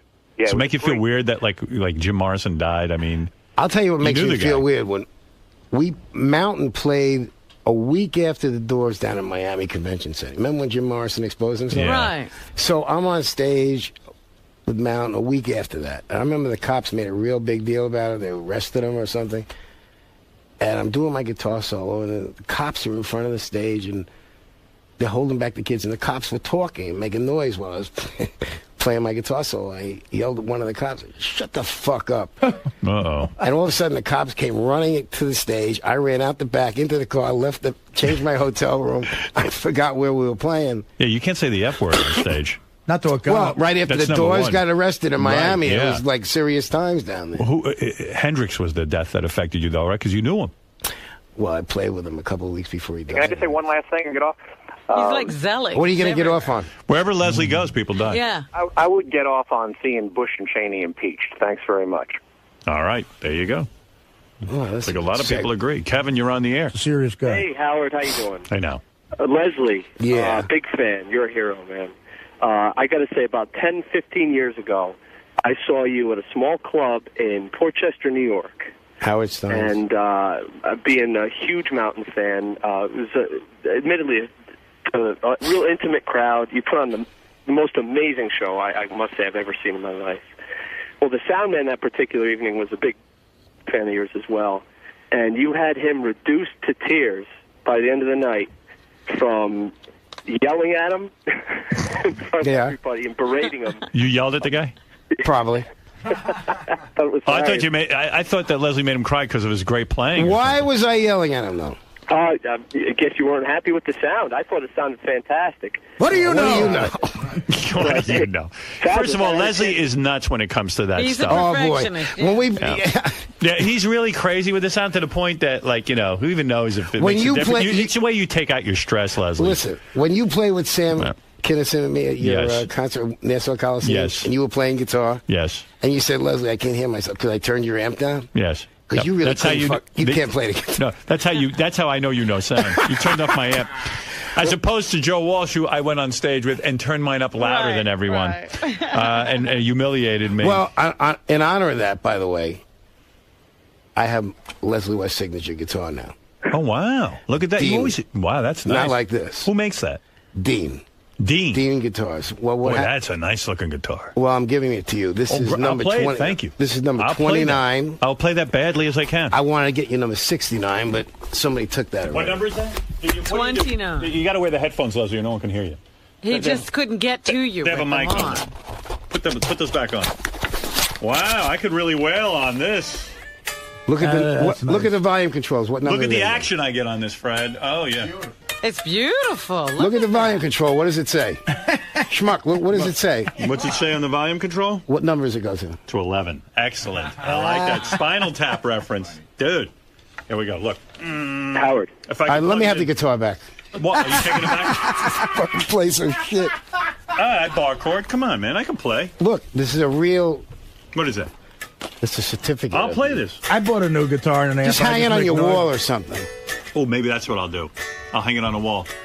So when I die, at least you know that I gave you a real. Boy, does that sound crap? The guitar is good. It's Let me me. see it's that. bad. Go to DeanGuitars.com and look at it. I really am honored to have this. It's a beautiful guitar. I might actually be inspired to go back and take more lessons. No. Les, how much to give me guitar lessons? How much? How much? More than you're making it. I don't think he could take it. The man's in a No, weak you know what condition. would happen? He'd say, Yeah. "Can we get high instead of taking a lesson?" I'll be I Well, think I it thought would be that was a bad together. prerequisite. But Leslie's greatest musical accomplishment, everyone would agree, I believe. and I think- Beetlejuice? Beetlejuice, that's right. My hero.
A lot of records, but It should have come out. Everybody knows. the legendary Leslie West, everyone. We'll be back. Robin's going to do news for us in just a minute. And, Hey, what's Les- that? What's that crazy lady that calls up your?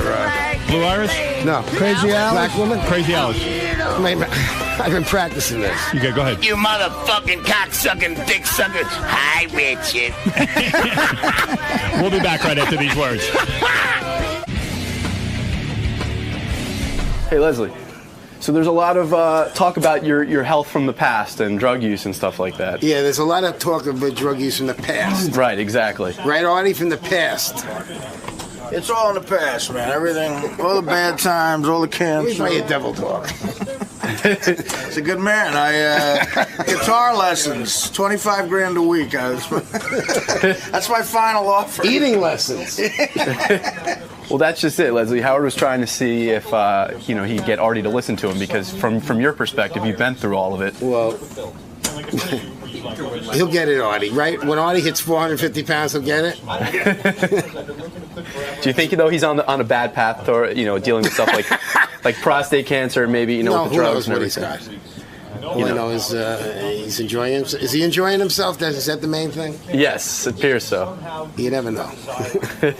He's right in the crest of his slump with the devil dogs, so that'll kill him. Always good having you down, Thank you Leslie. That's me.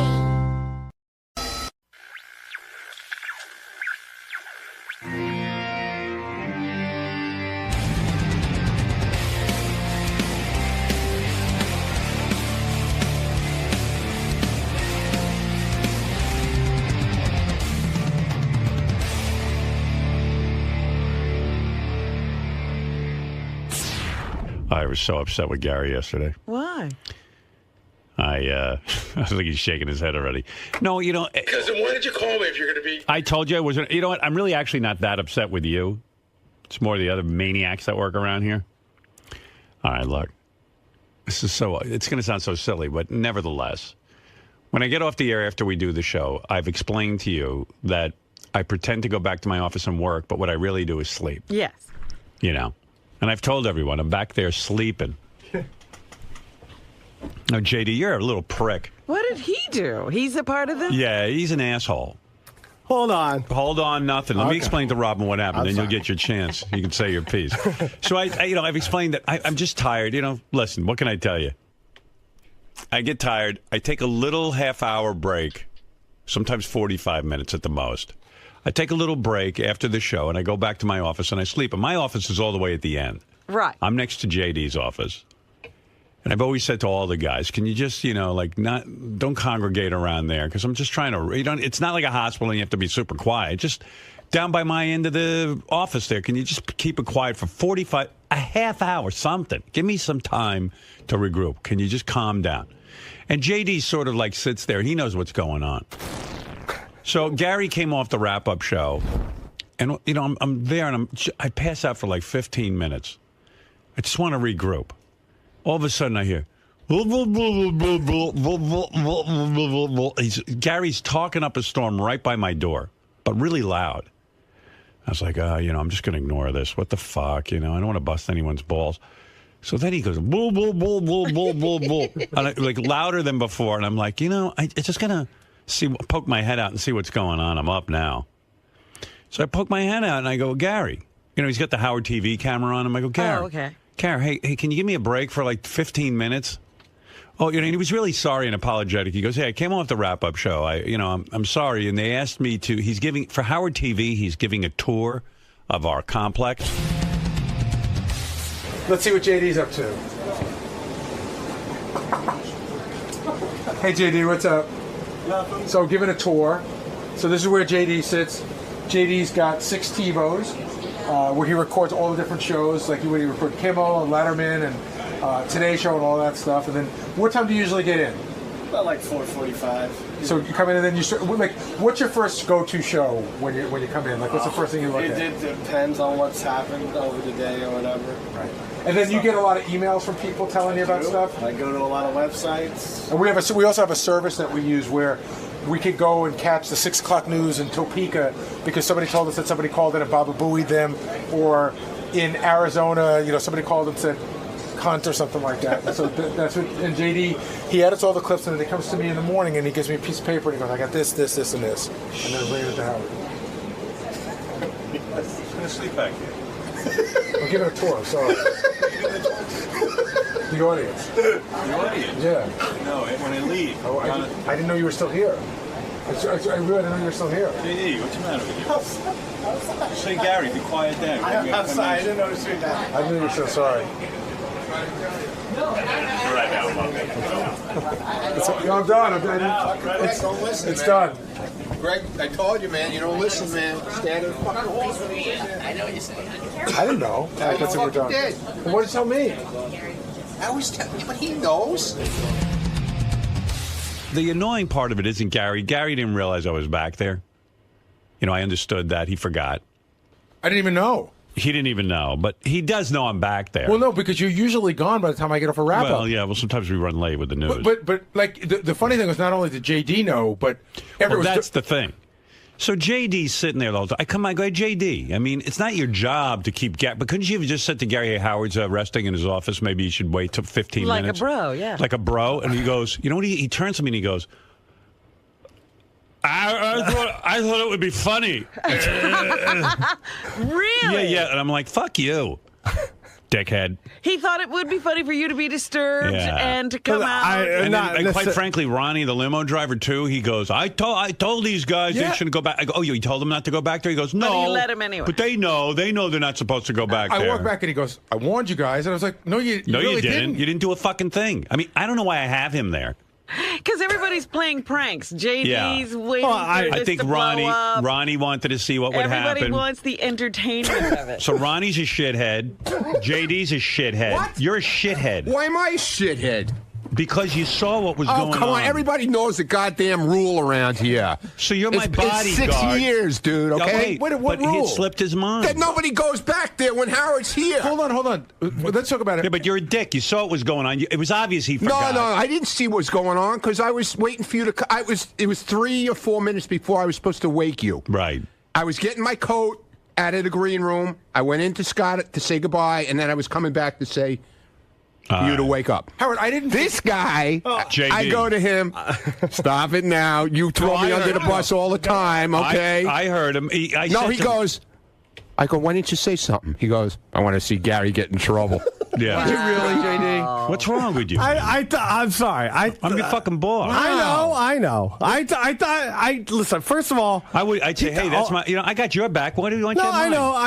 He taped this thing before. I didn't know he was going to keep going, but he kept talking. Well, just say, hey, Howard's asleep. I mean, you don't have to. It's not your job. I know. No, I. Are you mad at me? I guess you are. No, I'm not mad at you. Kind of passive-aggressive Of course thing it is. there. Do you blame me for the fact that you're not a film director? No. In other words, like, oh my God. I give you this job. It's like a golden lasso. Now you're looking into things way too deeply. Maybe you should, Howard. because that's an aggressive thing, man. No, it wasn't that. Listen, it was after 11. It was like 11:05. You knew I was in there. No, it was, hold on. I stooped. 11:12. Oh, okay. Yeah. So Who cares what it is? You know I'm back I know. there. I just. I would do that for you.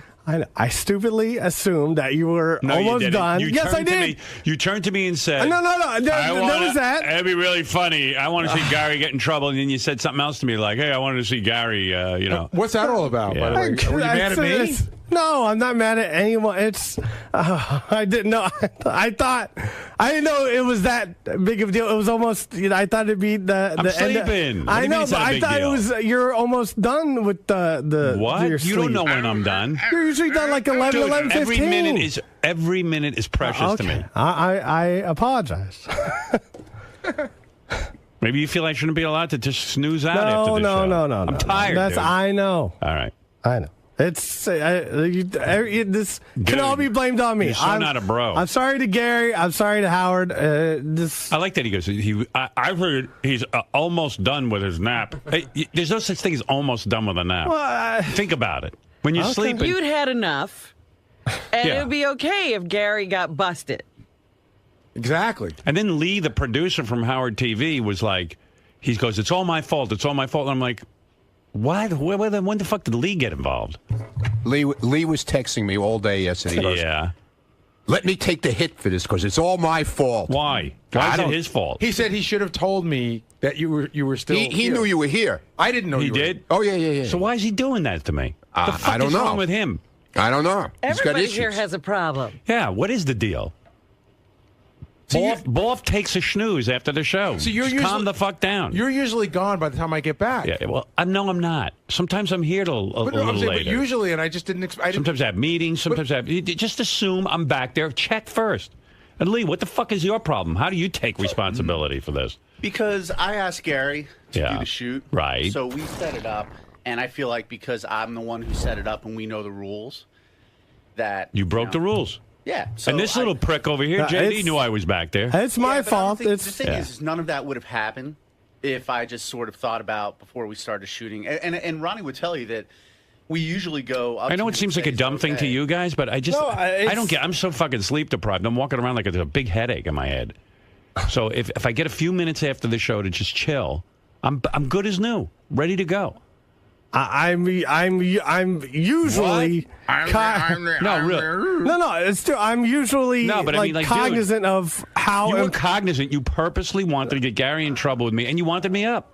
No, I don't want you up. I still say he's the most guilty. I JD. agree. I'm the most guilty. That JD has warned me a couple of times. He does that most of the time. Right, So and- today or yesterday, something was going on with him. I don't want him to be the police. You're not in charge of whether or No, not. You know what I mean? But you could have just Gary. You feel comfortable. Like I with. said, I know with Robin sometimes you're like, hey, it's kind of cool to tell Robin stuff. But I tell everyone usually. So but this time you thought it would be funny. All right, I got it. I got it. That's what you said. You thought it's funny. I wanted to be a merry prankster. Was it funny for you? At least Did I you hope it was enjoy funny. I hope you enjoyed it. Yeah, was it good? He was laughing. Yeah. At the time, now. Now I feel like the asshole that I And then was. it's even annoying that like Lee doesn't know when I'm back there. No, I do. I You mean, do? I'm being honest. Yeah. So why'd you do it? Well, what usually happens is I'll say to Ronnie, if we need to do like a green screen interview or something, Yeah. I'll say, hey, is it cool for us to do anything? And we just forgot. We thought you were gone. Right, you thought I was gone. JD could have told you I wasn't gone. Yeah, but it should have gotten to So that I'm not. point. That's I my don't point. feel it is your full responsibility. I All think right, if I you made a just mistake. waited to do it. Yeah, that's all I'm saying. I'm not like going to kill myself or Right. anything, but it's the truth. JD should kill himself. Well, there's a lot of reasons why I should kill myself. Don't kill yourself. I'm not gonna- talking no, about? I'm not going to kill myself. Lee said he was going to kill himself. I said JD's going to kill himself. No, but JD says there's a lot of reasons why he should kill himself, but he's not. What You are don't know these the reasons. You know the reasons. Go ahead, name them. You know the reasons. You want JD to spell it out? All the for you? reasons you picked Jason over me. Yeah, thank you, Lee. JD's bent out of shape because Jason, every single time, the Well, interns, it's him and Benjy. Every year on the intern show, they ask the question like an F, marry, kill. Who would you kill? Who would you fuck? Who would you marry? And JD always gets killed. And like he's really upset because Jason's hotter than him, evidently, and it's kind of hard for him to accept because Jason And Benjy always beat him out. Yeah. And so he says that's a reason he'd want to, that's not that he wants to kill himself, but he's saying, But that's one of the reasons if he were. right. Huh? Yeah, no, yeah. Yeah. It's upsetting to lose to Jason. I thought you were hotter than Jason. Well, I don't know. I guess What? if I gained a few pounds and lost some hair. But I guess it's all about personality. I guess I don't have a good personality. Well, you don't. Thanks. Well, you don't speak well. You have a good personality when you're right. Like on Facebook. I don't speak well on air. I speak well when, there's not a lot of people. No, you don't. Around. When there's no one dude, around, we hardly speaks very hardly well. had conversations. Like off air. Had a couple. I took you to dinner. Huh? Yeah, you did. Yeah. Yeah, Once. you were better. You were better. Yeah, see? He was. Yeah. He was better when he's not on air. He gets nervous or something. I don't know what If happens. you listen back to Yeah. his explanation as to, when he was trying to answer all the questions that were coming at him as to why he didn't alert anyone, it's just one it's Well, there's no explanation. No, there's not. If you want to get into it, I mean, it's a very aggressive sort of action to It's say. passive aggressive because he's not doing anything. He's letting it happen. Yeah. It's weird. It was weird because I always considered JD my little bro, but, but now I don't. You've ruined that. I see you don't like me. No, that's not. Oh, no. Nah. Who do you think he's more angry with in that, Gary or me? No. Well, it's both of you, but Yeah. who, I think it's me. I mean, the guys on here are saying, The guys, you mean Jason? no, actually not Jason. Jason hasn't said a word about it. Other people have. Like, what's he mad at you about? No, I'm not mad at anyone. I just You thought, are. You're no. not in touch then. You're mad. No, You're I'm angry. not. He's I'm so not mad. passive that, he's mad at Gary and he's going to use you to get him back. I'm Look, not mad at I know anyone. you got reason to be angry. You were an innocent bystander. Your mother moved away. I get that. Oh my god. All right, I get that. But don't take it out on me. No, I. And Gary. Oh, What? nothing. I give up. I mean, that was weird. I'm not mad at anyone. Right. And You're not in touch with your anger. That's what is going on. Yeah. I don't know about that. Well, I know it. All right, not good. What? He just went, knock him. Duke Nukem. Duke Nukem.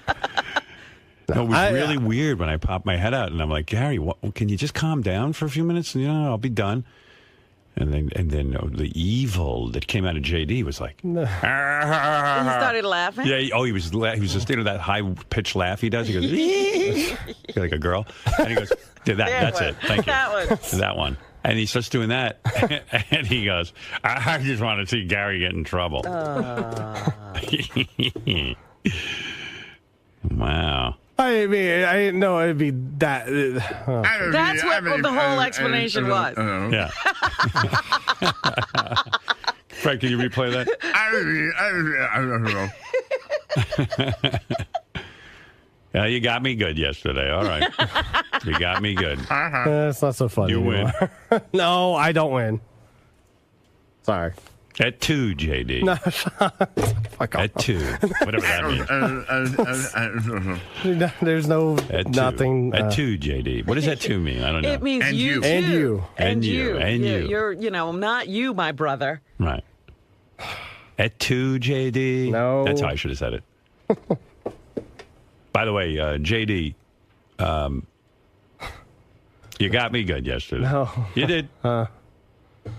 You can repeat after me.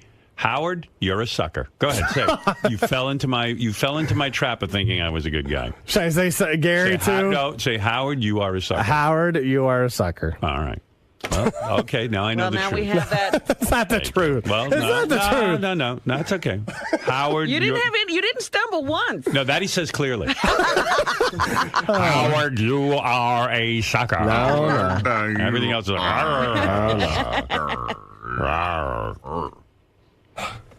well, you got me good, man. No. All right, that's okay. I know. I'm a bad guy. No, it's not. Gary's a douche. I'm not. It's not it. I hope you have a good time at the lavish Christmas party I throw for you. I'll have a grand time now. I'll be resting back there today if you want to get me. No more. Oh, No more. goodness. Hey, you guys from Shade 45 want to come down and make some noise? Where did he go? I wasn't done talking to him. I deserve it. Listen. I've got your back. I know. I know. What did I say the other day when you didn't feel well? I said, go home, relax. Once you get better. Well, I felt like I was going to puke everywhere. Right. That's right. That's right. I got your back. Yeah. What? JD's jaw? Are you speaking Swedish now? He's Jar Jar Binks at this point. I was just, yeah. Maybe today you could punch me in the balls when I'm walking in the hall. Maybe you could do that. That'd be funny, right? Or do me a favor, trip me on the way into my office today. Hardy ha ha ha. Hardy ha ha ha Meyer.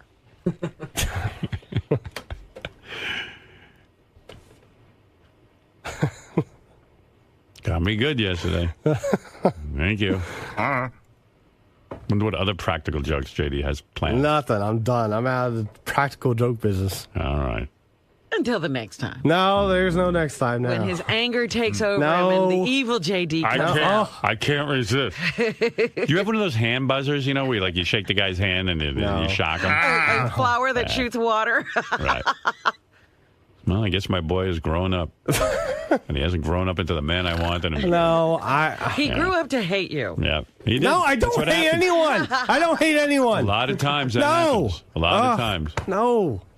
No matter how much love you give Yeah. a child, they can still hate you. And they just don't They love don't you. like you. I don't think you hate me, but you don't like me. No, I like you. No, Nah, I get it. I get it. If I didn't like you, I wouldn't work here. Where did I go Maybe you wrong? like him, but you're like, he indulges himself too much. No. Where did I go wrong? Why with is you? he sleeping I in thought there with while you I'm I had a special thing. Thought of you as a son. The way he dotes on you and cares for you. Was it your little room I gave you? No. I put a TV in it. That's part of my job. He's got that big office he sleeps in, and I'm in this room slaving away in a closet. Meanwhile, my office is small too. I know. Yeah. And you hardly have anything in there. Right. You know. I know. I have a chair and that's it. I had a lapse of judgment. All right. One day, and I'm sorry. I accept your apology. I forgive you. No, you don't have to do that. But... Well, I do. Okay. All right. But, and I'm sorry to Gary. I mean, Jared's gone. Why are you so angry? You'd think his mood would elevate. We got rid of the best-looking guy here. So you moved up a notch. I still that's not... And I don't know about that. You know, it'd be funny, like when I'm napping today, crash those cymbals next to my door, and I'll jump up. I was going to give bagpipes. All right, thank you. You know. All right, go back to your cubicle. He got me good, that kid. JD. Yes? Yesterday's incident, shall we say, really took a toll on you this morning. I guess, yeah. Well, because you're typically in the boss's good graces. I mean, he loves you. And you're known for being a hardworking, dedicated guy. You're very thorough. You're very on point with all forms of media clips and such. But here was an opportunity in the boss's eyes to prevent a tragedy, shall we say? Or a huge annoyance? To keep things rolling naturally, basically. I guess. I don't know. And to not rock the boat. Right. And I rocked the boat, and I ended up fucking drowning in the water like an asshole.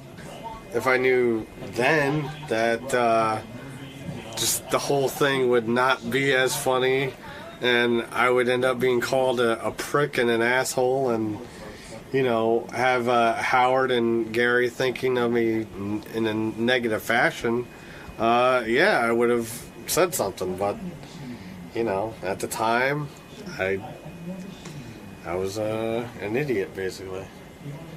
I wasn't thinking. But when you look at I was thinking, nothing happened. I was to blame. I'm usually the one, there is a responsibility being next to Howard, his office. With great real estate comes great responsibility. Exactly. I mean, you're right there. Yes. And, I took that responsibility, too lax or something yesterday. Or I didn't think of it in a responsible fashion. And, Keep your head up, man. Not the end of the world. People have done much worse things around here, and you have a strong resume. Whatever. Just go back to being you. Okay. Don't sweat it, man. Okay. You can go now. Gary, when something like yesterday's quote-unquote incident occurs, do you kick yourself and wish that you could have done things differently? I know yesterday was kind of out of your control, but I spoke with JD just before, and he's sort of running through some of the scenarios he could have, some of the things he could have done better, some of the things that it could have prevented the situation from. Yeah, I don't think I could have done anything to prevent the situation because I came in right off the wrap-up show, and they said, "Hey, we got to shoot this thing." So I went down to shoot it. I would have assumed that they would have said, "Hey, we're going to shoot in the hallway, but Howard's still here. Let's wait." So I just had no way of knowing. Right, and I myself was equally as surprised that he was still here. And the other thing was that there was some miscommunication involved. We never should have sent you to JD's office. That was another thing that occurred. Well, what happened was I had shot this tour of the Howard Stern studio a couple of days before, and when I did it, Sal and Richard weren't in their office, and JD wasn't in the office. So the original setup was that I was just to go to Sal and Richard's office. When I came out, I remembered that we hadn't shot JD as well, so I just went over there. I called an audible, thinking I was doing a favor for the TV show, but neither here nor there. JD should have said, "Oh, hold on, Howard's still here." And I would have said, "Okay, I'll pick it up, and I can pick up that shot in 10 minutes, 15 minutes, whatever it is." When it's all said and done, how pissed off is Howard? How on the Howard meter? How much does something like this aggravate him, and how long will he remember this for? He's moderately aggravated. He's not hugely pissed off, but he's irritated. It's like he likes it the way he likes it, and he'll remember it if it happens again. We've all been warned. His office is truly his his turf, his sanctuary, so to speak. If I had it to do over again, knowing that that's what he was going to do, I would have soundproofed his office when we built this place. It's not that hard to do.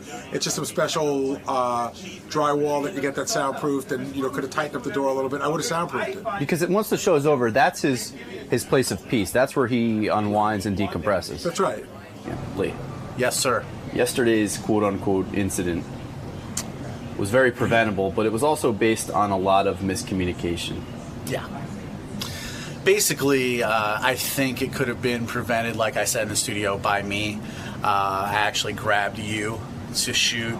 And doing behind the scenes, I'm well aware of the fact that Howard takes a break after the show, so I normally find Ronnie and ask him, hey, is it okay to do this or that if we need to shoot? Yesterday I didn't, because there were different things going on, and even though I think I saw Ronnie, I didn't remember seeing him, which is usually a sign that if he's here after the show, Howard's still there. So I just ignored it. I forgot about it and grabbed you, sexy cameraman, to shoot. Oh, you're welcome. And we went and shot, and the idea was that Gary would do a pickup shot to go to Richard and Sal's office, do that, we'd be done.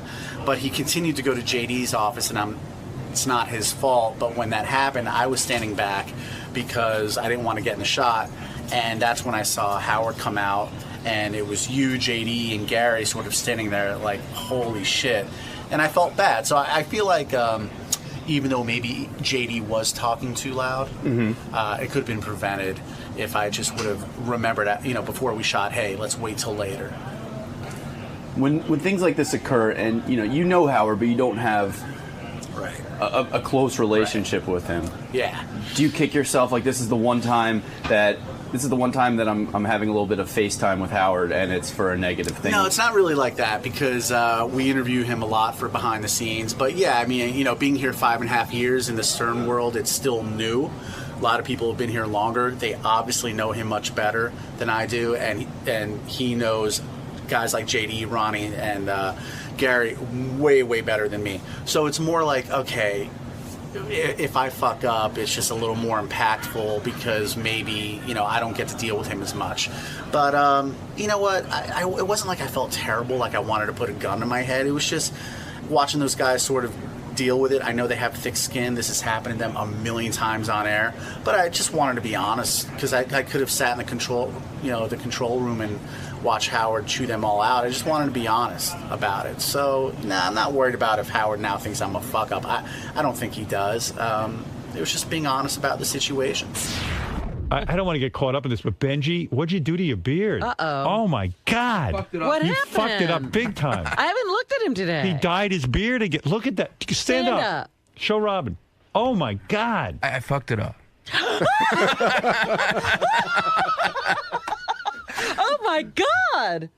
What did you do? Shave it off. I was desperate this morning. I was washing for like an hour.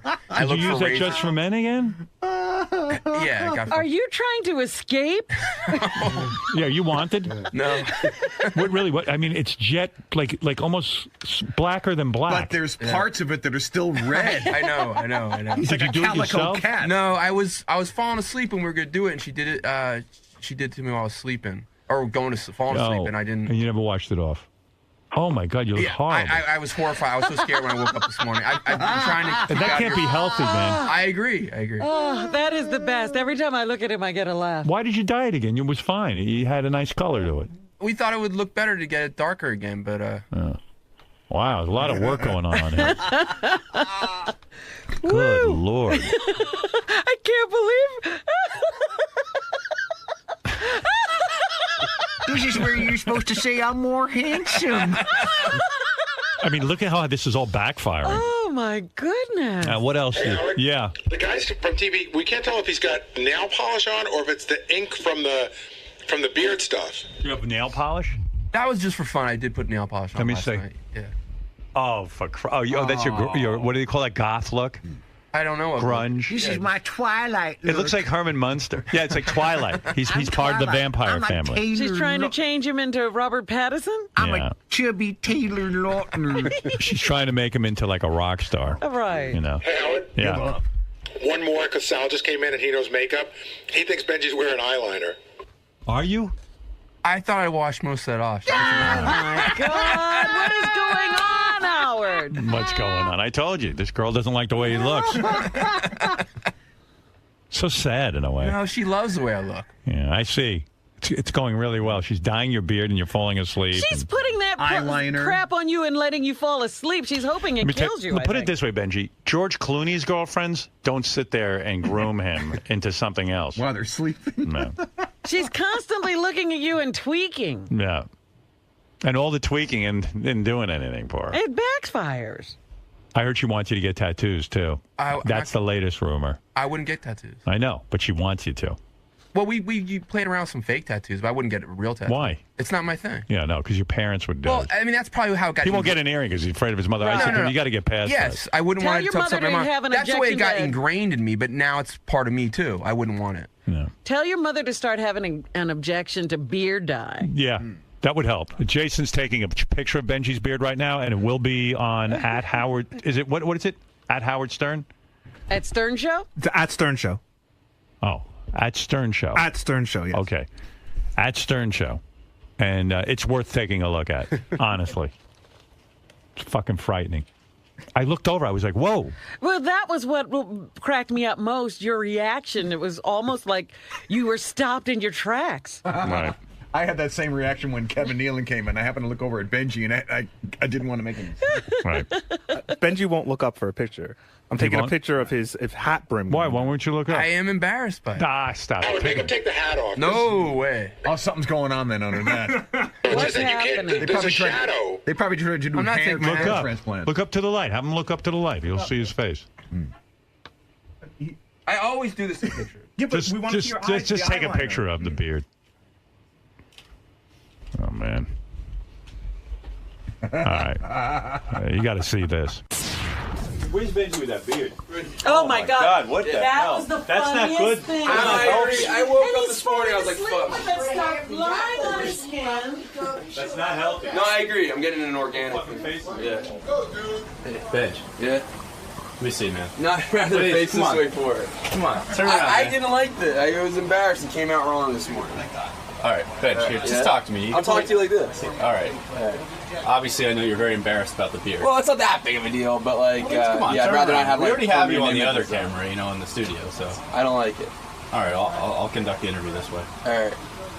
At this point, given all the things that you've done to improve yourself, This was a maintenance thing that I didn't mean it to come out like this. I didn't have time to fix it this morning. but at this point, things are starting to go awry. I mean, what's going to be next? That's silly. You're doing the spray tan. Yeah, it's all I normal. understand that, losing weight and wanting to look better for your woman. Yeah, That's I think I have been, and then totally this was came out like a weird way, so I feel bad about it. But are you fearful that you're going to do other things now? No, this is like I just didn't have a chance to wash it off. Did you drop this? Dude, that's a nice beard. Yeah. Dude, That's a nice beard. Looks like he fell asleep. Oh, he's coloring his hair. He won't face the camera for his interview. Oh, my God. Just get interviewed. We'll see you. Thank you.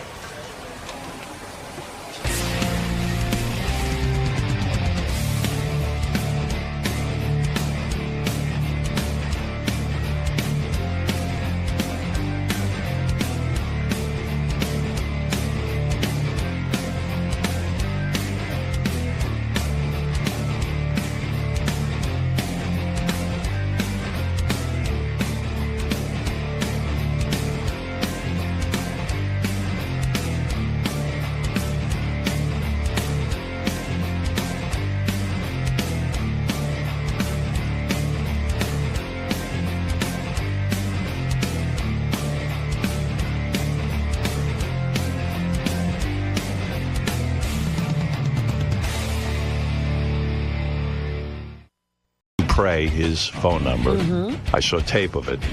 he was quite smooth back there. Really? Yeah, he used that old joke again that he keeps using. On his card, it says on the back, my gift to you or something, a very important gift to you, and then it's his cell phone number. Keeps going with that one.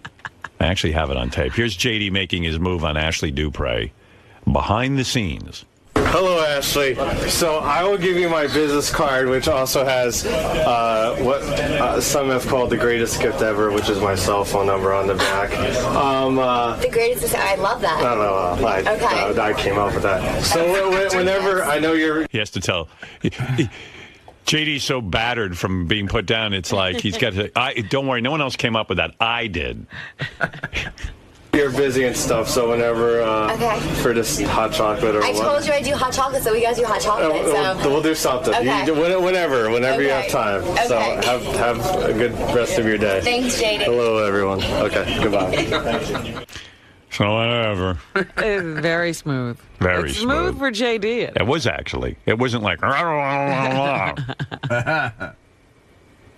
But do you know she wrote a note to Gary, like saying... Did you know about this?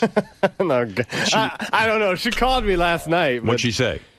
You know, it was right before I was going to bed, and we sort of made a preliminary date for later this week. Yeah, she said, Gary, I'm getting together with JD to give him advice on women. Oh, she's already covered herself that it's not a date. Well, yeah, like she's going to help JD out. You know, that is the new thing with women, because the receptionist, one day I said something to her, because JD tried that card thing on her for Christmas. And so one day I'm walking out and I said, you're causing all kind of uproar back there. Yeah. She goes, we are going to find JD a girl. I'm going to tell you nice something. Girl, and I'm going to advise him on what he should do. I watched the video of JD hitting on, not hitting, but giving her his card to Ashley Dupre. Yeah. And I got to tell you something. From my vantage point, JD is good enough for her. Absolutely. He looked good next to her. And I got news for you. She should go out with him and try and get a date with him. Well, this is her problem. She doesn't know how to pick out a good guy. That's right. JD's for her. Hey, Howard. Guy with a stable job. Exactly. She told me that her and the other receptionist were going to find JD a cougar. A cougar they're going to What look does this for. cougar do for? Cougar? What is this cougar talk? You think JD wants to service hot older women? Are you crazy? Why do they think he's cougar? I don't. All I know is this chick thinks she's going out with you to give you advice, but I'm sure you'll turn her head. I'll set her straight. You'll set her straight. Yeah, once you lay that JD charm on her, she'll forget all about her advice. I'll start texting her. Yeah, a lot of guys seemed to like her yesterday on the show. I actually would have her back because I was thinking about her, and I have like a million more follow-up questions that I have for her about the whole business of being a prostitute and everything, and I just had a million. I'm standing there last night thinking about what's the difference between. I would love to ask Ashley Dupre this, so maybe she'd come back in. What's the difference between, in her mind, a call girl and a prostitute? In other words, Is there a difference? I don't know. That's what I want to know, because in her mind, there's got to be, because like there's this common street hooker, and then there's the girl who's sort of a higher class call girl, escort, and then I would like to know. Like, did she have... when you were asking her yesterday, how do you, be with a guy and perform sexually so that he feels that he's really appreciated when you're not into him? And all she could say was, I thought about my rent, I thought about clothing, she thought about what she could get, and I don't think that's how you do it. I don't either. I think that it's tied into what she was saying, that, she didn't have like a father figure, and like it's more like, oh my God, I have a hold over a man. I think it's more of the power thing. Yeah. When you hit on, she goes, yeah, it was a powerful position. That's what gets you off, your power over these guys. That's what I think. I don't know. I have a lot more questions. So after your date, tell her to get back in here. I need to follow up. Could you ask? We'll send you with a list of questions. If you want to give me a list, I'll ask. Right, thank you, JD. While she's giving me advice. Good luck on your date. Thank you. Quickly sipping her hot chocolate. You know what you got to say to her when she goes, JD, I think you should find a nice girl. And you got to say, listen, honey, what about you and me? You got to look at no laughing, no smiling. You say to her, listen. Let's get serious. You're damaged goods. You say what? You say, listen, don't be so high and mighty. You were with Spitzer. You want to do some damage control on your image? You date a regular guy like me. So let's talk about me and you and what we're going to be doing tonight. Talk about a romance. Forget Trump. Forget Russell Simmons. Yeah. Yeah, JD's your band. Trump, you're talking to Trump and Russell Simmons. That's right. These guys aren't going to do anything for you. I'll tell you what I'm going to do. I'm going to be your boyfriend. I'll actually listen to your music. Right. And tell you it's good. Give her support. Try and get all that out before she leaves. Okay? I will. You want to practice on me? Hi, JD. JD, so I was thinking about you. You know, you've got to go with like a cougar, and I know some older girls, and I think, you know, you should really be with some women who have a little more experience. I know someone I'm going to introduce you to. Are you going to say anything? Wait a second. Hold on. He's getting ready. Let me finish. I had to let all that sink in. What about that, JD? Well, I was actually interested in you. You know, I'm not. See ya. Did you hear anything that Howard said before? He was giving you. He told you what to say. You didn't do it right. Here's what you got to say. Let's practice again. This is what you got to say to her. You say, "Listen, honey, cut the bullshit. I'm here for you." That's right. That's what I just said. No, you didn't. Just listen to me, and then you'll mimic me. Okay. Listen, I'm into you. I like the way you look. I like your whole attitude. I don't care that you're past. I'm into you. You understand? I'm not Trump. I'm not these other guys who are just going to give you lip service. I want to be your boyfriend. I want to go out with you. I want to make some magic here. All right, that's the attitude. Okay. All right, you do it in your own way. All right, here I go. Oh, hi, JD. Thanks for meeting me for hot chocolate. You know, by the way, when I was on the show, it was really nice meeting you. And I was thinking about you that you really need to find a cougar, like an older girl or something like that. I know some girls I'll introduce you to. Oh, listen. What? Oh, I like this new. Oh. So I guess I'm walking out. I'm still here. Bye. I'm still here. That was that Fred. I'm still here. You're being nice. Go ahead. What did you want to say? What was that? Whoa, whoa, whoa. Listen, What are you, an Indian? Whoa, whoa, whoa, whoa, whoa, whoa. What are we on a horse? Whoa. Yes. I'm interested in you. I find you very attractive. I love your whole attitude, your openness about everything. You seem very genuine and real. And I would like to get to know you more and see where this leads, if it leads anywhere. All right, Fred, now play the footsteps. Thank you. Wow, that waiter's cute. Bye, JD. Hi, what's your name? Can't believe this guy just drove me off in his car. JD, did you pay the check? Ashley just emailed me. She wants to make sure you paid and left a nice tip. Wow. She ran off with a waiter. Just like that. Guy took her off in his Maserati. That's some waiter. Yeah. World's richest waiter. Yeah, exactly. Yeah. He just does it as a hobby. He likes it. Yeah. Did you see what just happened there, Robin? I did. It was dismal. Thanks. Do you think you can get that Tim's assistant Jared's number? All right. Oh. Sorry. He's more my type. Everyone's funny.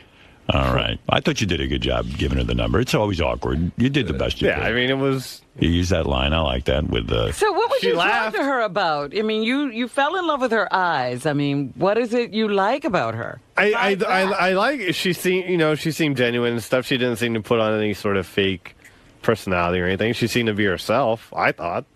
And, yeah, You're not scared that she might have some emotional problems because of her job as a hooker? No, I probably have some emotional problems. Right. You're willing to accept that she has problems. Maybe she could be willing to accept you might have a few Everyone's problems. got problems. Yeah, I mean, you have a problem talking. That's one problem. Right. It's one of many, I'm sure. I mean, really, you can see sitting down with her for a date and having conversation. Trying to, at least. You gave her the greatest gift of all. Now she wants to regift it and give it to a cougar. Everyone seems to want to regift it. Yeah. Actually, I had the greatest gift of all. I wonder what her advice would be to JD. Oh, that's very simple. Lose my number. I hope it goes okay. Try and, My advice to JD is learn English. Don't make it sound like it's your second language. And get a Jared mask. All right. Jesus. If you could try to be more like Jared. Work out. Tone up. Tone up. Yes, tone it up. Work on your core. I have a special gift for you. It's the number for Equinox. You can go work out there. Someone call this the greatest gift. See you, JD. Jared's taking me in his Maserati to a party. Goodbye. Hi, Jared. I just had hot chocolate with JD. No, he's not with us anymore. He's paying the bill. I'm free to be with you now. Don't let that happen. I will try not to. Charm her a little bit. I lay it on. Yes. You want more cinnamon in your hot chocolate? I know I have to leave. In fact, No, wait. I found the mocha. Right here. I'll get you a venti. I do have some advice, though. With your personality and Jared's looks, you'd be an incredibly handsome guy with no personality.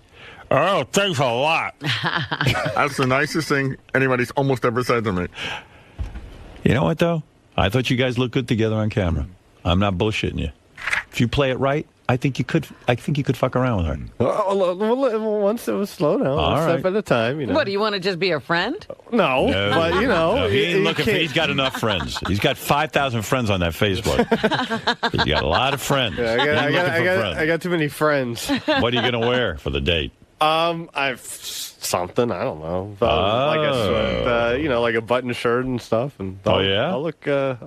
Try to look good, man. Of course. Try to look cool. Get a leather jacket or something. Leather jacket. Well, you know, if he really gets to go out with her, isn't it time for another makeover? So I don't want to do a makeover. You should for the date. No, I don't. Talk to Beth. She don't have a lot of time these days. Busy with a cat. But say you dress like this just for the show. This is how you really dress. JD, call Beth. I'll look fine. I'll look fine. You know what I would do if I was you? You know who kind of dresses cool for a dude? Johnny Depp. What you ought to do Oh, my God. Get a picture of Johnny Depp and copy what he's wearing, maybe. This is my Edward Scissorhands look. Did I go okay at the Christmas part, the Christmas party or whatever? What'd you? Yeah, you wore a suit. No, I didn't wear a suit. What'd you wear? I wore like a sweater. Yeah, but you need to look more like a biker. A biker? You know what I mean? Yeah, like a tough Chuck guy. Zito. Yeah, well, no, Chuck's really macho. I'm talking about like a. Like a motorcycle jacket or something. No. You know what I mean? You remember when I got that Terminator? You gave me that Terminator jacket. I couldn't. That was no good. Exactly. That's a leather jacket. Maybe you should go wild, like wear like a guardian angel outfit, with a beret. Can I dress like the crocodile hunter? Or get a turban. Turban. Yarmulke. Nah. I don't know, but I'm just saying you could look. You know what? And wear shades. Wear dark sunglasses. You look cooler with those. I don't like shades. Kind of look nerdy with those glasses. I'm being serious. I know. You know what I mean? Yeah, I know what you mean. You know. Unfortunately. Yeah. Get some tighter pants and the whole thing. Johnny Depp. Girls go wild for this guy. Well, I'm telling you. This motherfucker dresses and he gets laid every minute. You go to a place with low lighting. Never go to a bright area. Sit in the shadows. These are your tips. Listen, this is what I do. Go to one of those bars where everyone sits in the dark. When I was with Beth, she could barely see me. What's that? Oh, Jesus. This is exactly what you should wear. Thank you. Johnny Depp. Here you go. And the guy doesn't even look like he's trying. Put this I am not fucking with you. Put this outfit on. Robin. Oh, that looks good. That's it. Jeans. And then he's got the necklace thing going and a little wristband. And get some shades on there. You got hair like Johnny Depp. Yeah. You do. Okay. Stop fucking putting yourself down. I'm not. I just don't think it's hair like Johnny Depp. Take this picture and go get this outfit. Yeah, just mimic that. You walk in like this Ashley Dupre will be yours. You got no goddamn confidence. Sick of you being without a girlfriend. What if she doesn't like Johnny Depp? What if she's going to like you in that outfit? That's how you need to look. Not with your gut hanging out from... he comes into the party in an Argyle sweater. Gut from all the goddamn filet of fish you eat. No, it's not. The filet of fish is 7,000 calories. I don't have It's a gut. breading you're looking at. All that bread. I'm looking at a big doughy belly. You can get that outfit and get to work on it. Amp yourself up with a bunch of those pills you're taking. And be happy. You grin a lot. Yeah. But don't grin too much. Yeah, I know that. You'd be like a mongoloid. I'll look like the Joker. The Joker. The Joker. I'm serious. You see that outfit is good, right? You understand? I mean, for him. No, for you. You. Whatever. Dude, look at what you're wearing. What is that shirt? I know what I'm wearing, all right? That's no good. You're not going to make girls do that. That's how you should dress every fucking day. You get that receptionist, too. Dress like this? Yeah. Come on. Why? This doesn't look comfortable at all. Comfortable? Yeah. That looks comfortable to me. That's you. When I'm getting all that pussy, it's going to be real comfortable. Well, all right, whatever. If I went out and stuff, I would. I would wear that. Okay, I'm sure you would. You're damn right I would. You already wear these. See, I don't. When I met Beth, I was wearing like a cool coat and shit. She responded to it. I'm telling you. All right. You got to snag a broad. Of course, he could hold a conversation after he got her attention. That's another problem. Do whatever you have to look cool. Smoke a goddamn cigarette if that's what it takes. You tell him to pick up a bad habit. Yeah, get cancer. Do anything. That's okay. You know, it's funny. I watch these makeover movies. Like there's a new movie out with that nerdy guy. Sarah. It's called Youth and Revolt. Right. Michael Cera? Right. They make him over to be cool. So what do? They give him a new outfit. And suddenly he looks like a cool guy. That's the only difference. He stands up taller. He stands up straight. He gets more confident. He gets confident, and they give him some cool clothes. And suddenly Michael Cera is like a cool-looking guy. Hey, you could do it in the snap of a moment. I mean, just get it together. All right. Get in there and get that girl. I'm trying. All right. I'm trying to help. That's I all. know. Thank you. I don't even know why I care. Cares if you get laid, but I do. Thanks. All right. Well, we're friends, sort of. Yeah, we sure as hell are. Every time. Every time. Yes? JD. I'm coming with you on your date, man. Ronnie, give JD some advice. Are you my Cyrano de Bergerac? No, I'm going to be like your wingman, like I was with Benjy, you know? Okay. Give him some advice, Ronnie. He's got to play it cool with her, man. That's what I'm trying to do. She's a nice girl, you know, but, you know, he's got to play it really cool with her. And, you know, be real confident. You got to be real confident with her. Does he need a makeover? No. He's good how he is? No, he could, you know, dress up a little bit and, you know, take a shower, wash his hair. You know, I do that. That kind of stuff. No, I'm just saying, you know. What about cologne? Oh, you want to borrow a little Mambo? I'll bring it in for you tomorrow. Well, no, there's a bottle here. Okay. So spray some on before you leave, all right? All right. Yeah, I'm telling you, it'll work. Okay. And when you go over, when you first meet her, you know, to have the hot chocolate, go over and give her a nice hug. You know, like one of these deals, you know? So she smells your neck. Okay. That'll seal the deal. And she'll go, I guarantee she'll go, boy, you smell really good. What is that? I'll say Mambo. There you go. Tell him. You nervous, man? What? You nervous? A little bit, yeah. How'd the conversation go last? He's not nervous. No, I'm not nervous. No, he's not nervous. No, you're not nervous. No, I'm not nervous. Okay. All right, man. Good luck. Maybe I'll somehow work my charm on her somehow. I don't know. Good luck, man. I was in a bad mood. That's why I was pecking on him. He's never wrong. No. So there must be something wrong with you if you're yelling at him. Yeah, there's something wrong with me. I was in a bad mood. He never evaluates his behavior. You can't get through. It's like talking to a wall. I'm trying to class him up a little bit, and like to explain to him that women don't like that. You're talking to a wall. All right. Especially when he's in a position where he's working for the show, and these kids are working for free, and they're young kids, and he's an older man. He doesn't understand. Yeah. No, we were walking out, and she held the door open for us, and I said, thank you, Smiley, and then we kept walking. So it's Smiley, it's not Smiles. Smiles, okay, it was Smiles. Actually, I heard him call her Smiley, and then other guy said he calls her Smile, so it's... Well, he just switches it up. Yeah. At his discretion. Whatever, what's the difference? And do you understand how Howard reacted the way he did? Why he would think, oh, my God. Shit to me. In his head, he's thinking, dude, should I lecture Ronnie right now? 3 days later. Well, maybe he was stewing over it a little bit. Well, maybe somebody told me he was old, and you know. No, here's what happened. Oh, please. No, I'm telling you how it got. Because when somebody told him, somebody told him he was old, so now he's taking it out on me with the whole grandpa thing. You know what the fuck? Calm down. I'm going to tell you how it got from A to B. Katie, right? Yes. Katie was on the intern show last night and happened to mention in passing that Ronnie had a nickname for her. So then somebody who's not me mentioned that to Howard this morning, and Howard goes, "Oh yeah, I know who that's it right." was. You don't have to tell me who it was. You think I don't know? Who was it? Well, probably Steve, but it wasn't. I know it wasn't. But anyway, somebody mentioned. I know who it was. Somebody mentioned it to Howard this morning. Howard goes, "Oh yeah, that's so weird because I saw him calling her that in the hallway." Oh, so that reminded him. Right. Okay. Yeah, and that was so terrible. Yeah. Now, what's with this age thing you're talking about? You think Howard's upset that somebody called him old and he's taking it out on you? It had nothing to do with that. He doesn't understand what it's like to be in an office and his position and what he can and can't do. Well, first of all, he was never meant to work in an office. This is a total freak thing that he's in an office. He was meant to sit in a limo and drive people. I, in my infinite wisdom, took him out of the limo and put him up here to do security.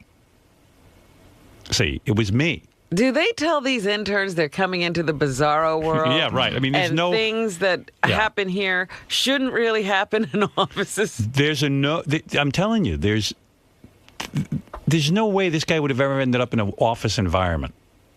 You know what I mean? He just wasn't going on that career path. It ended up that way because he wanted to be a security guy. I don't know any place where he would be safe, though, as a worker. I mean, women are locked in a car with him. Well, he's always appropriate that way. I mean, he knows when he's in the car, he's not supposed to talk to the customers. He knows he that. doesn't know that. He always keeps his mouth shut when he's driving, but when he gets up here, it's a totally different thing. When there's no partition, he doesn't understand. Right. If I put him in a car, he knows the rules are. Don't talk to anyone. Just keep your head forward and drive. But when he got up here, he became a whole personality. He was unleashed. Yeah. Ronnie gone wild. You've seen Girls Gone Wild. This is Ronnie Gone Wild. Let's fuck some hoes! I need to have him carry around a partition so people could roll it up. No, but he gets the rules as a limo driver. Like somebody once explained it to him, I'm sure. So now all of a sudden he's interacting with interns. He never had interns before, and these people, and he's got to sort of be this authority figure walking around in the halls. And I've said to him like 50 times, just keep your mouth shut, just like in the limo. You don't have to talk to anybody. Don't show any of your personality. Just sit there like a piece of wood.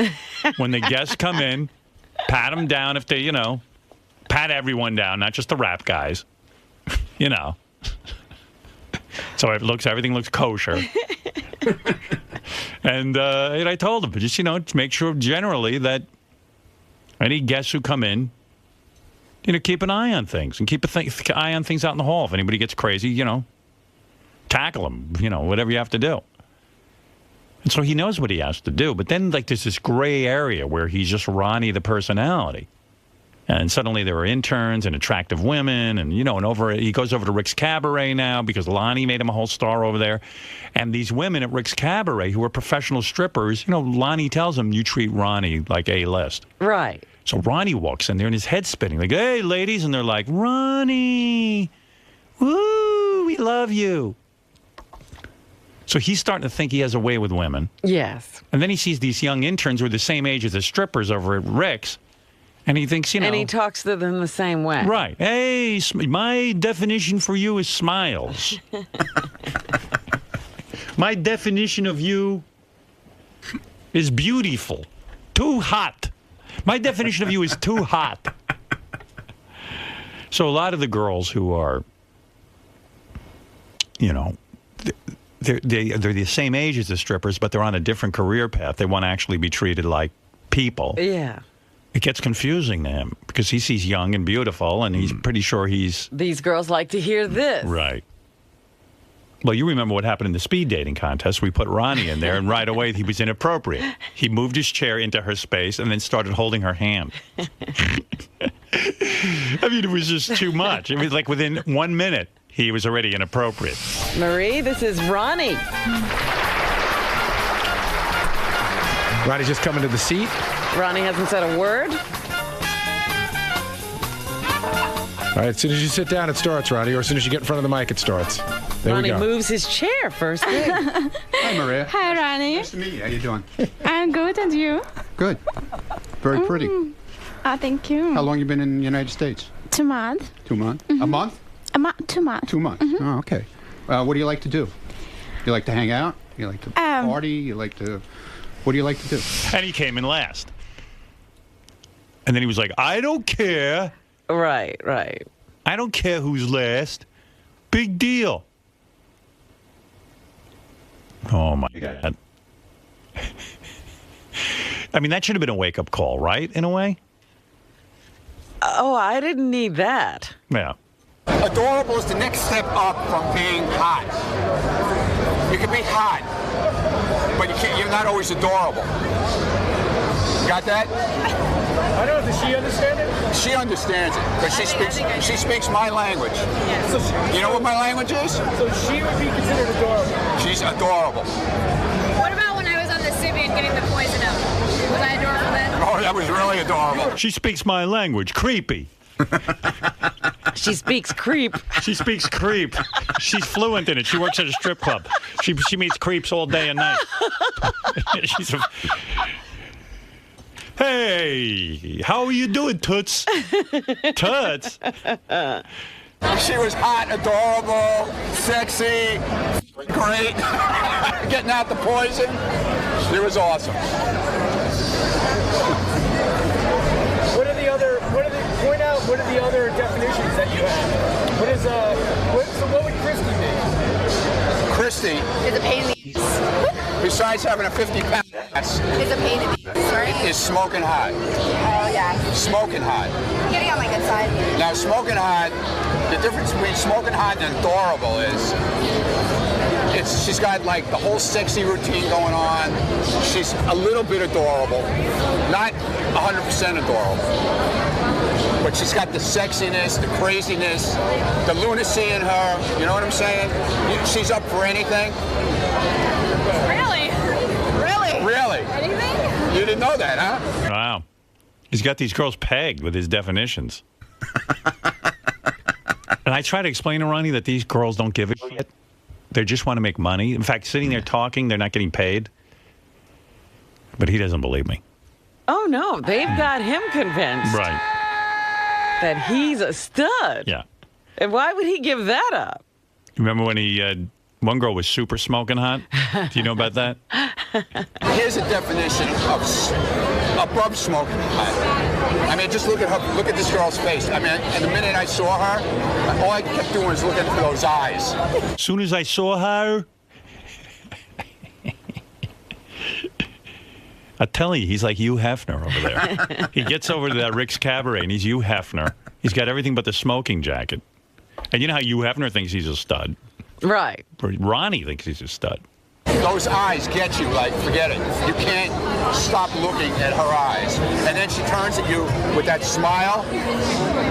It makes you want to get out of her. I'm sorry. He's sorry. He didn't mean to offend him. I'm sorry I'm raping you. No offense. And he thinks the girls like this. You know, he's charming. They like it. All these girls love it. This one here makes you want to, excuse me, get the shit out of her. This girl right here makes me want to spit in her face, fuck her in the ass, and shit all over her back. That's my definition of smoking. No offense. None taken. None taken. Thank you, sir. Thank you, Mr. You Ronnie. can't offend these girls. Yeah. Not if Lonnie tells you you're a VIP. Beautiful body. Love her tattoo. So and look. And I'll bet you she can climb a pole. I can climb a pole. See? I can flip around too. She's got it all. Gymnast. She's got it all. What does he mean by that? I guess at the stripper club, dancing, the pole dance, she can really climb a pole. Ronnie's like an expert on strippers. Those eyes, man. Look at those fucking eyes. He's way into her, huh? Look at those fucking eyes. Look at those fucking eyes. You think he's angry or what? Where did he come from? How did he get this way? He'd have to go into years of psychotherapy. It's probably too late. What happened to him? You see these fucking eyes? They make you want to fuck like a dog. Excuse me. Pardon my French. Where was he raised? And what I've told Ronnie to do, I said, Ronnie, before you talk, think of like a 110-year-old woman hitting on you. Like literally a woman who is 110 years old. That's how those girls look at you. But he doesn't want to hear it. He gets upset. What would be your definition for her? Super smoking hot. Yeah. And great fucking eyes. And what? Super And smoking great hot and great. Eyes. See, you use the adjectives. First they're hot, then they're smoking hot, then it's super smoking hot. They hypnotize. Her eyes hypnotize. Sounds like he's in love. There's other definitions, but I'm sure you've heard them. Have you heard one of a kind? I'm waiting for the girl he's really in love with. Oh, you mean definition was girl you can fall in love with? But first it was one of a kind, League of Her Own, and then girl you can fall in love with. Yeah, because that's the one they were making eye contact. Yeah. I want to hear the one that he falls in love. Well, here's one of a kind. What's her name? Rachel Ryder. What's her name again? Rachel Ryder. Ryder, yes. Rachel Ryder. Ryder. A big boner in his pants. Hear that sound? That's the sound of my boner in my pants. She is a definition. I have a definition for. I'm going to write my own dictionary, and I'm getting started here. I'm starting it right here at this expo. So my definition of this girl is. I gotta think about it. It's okay if I think a couple seconds while I stare at her body and everything. All right. My definition of her. I can't even talk about this one. That's the worst part. She's rubbing my nipples. I can't even think, dude. We got super sexy. No, she's not super sexy. She's not smoking hot. She is a one of a kind. Is that a compliment?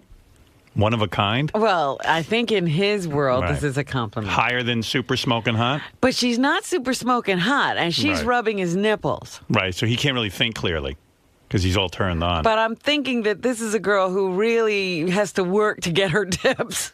As she tweaks me. Yes. I can't even talk. I have a nipple fetish. I can't lie. You have nice nipples. I know. Which is, I think one of a kind's an insult, Ron. Because as soon you couldn't talk about why her are we back looks. on this again? I like it. I thought we were done. I don't know. I can never be done with you. This will never die. I thought we were done. This will never die. I talked This about is your. you. Let's get on her. I talked about you on the Rabbit Show. I'm going to too. get to that. Oh, okay. This is your Hamlet. Yeah, my Hamlet. It's time for me to pile on to you today. Well, we'll get to her. No, we'll get to her now. Now? Enough of this. Right. Here's Ron. We had enough of Let me this ask you, already. one of a kind. Yeah. Is that an insult? Is that? It's not as good as super sexy smoking hot, right? No, it is. Oh, it is. It's better. It's better. Why? One of a kind. One of a kind could be bad looking. Like one of a kind could be like. Yeah, but you're not putting it that way. You know, you're putting it so. You know. All right. I saw it as potentially kind of like a bummer for her. And No. When she was rubbing your nipples, were they really distracting you? Yes. Yeah. Definitely. Like Blue Iris was one of a kind. You know what I mean? Yeah. Yeah, but this is a different one of a kind. I'm actually caught up in his definitions And what they mean. and what they mean. You want to just hear a League of Your Own or girl you can fall in love with? I want to hear that one. All right, then we'll get to I it. love That's Wendy. All right, we're outside my booth, the Rick's booth. All the other places, we're just visiting. This is my home, and I'm here.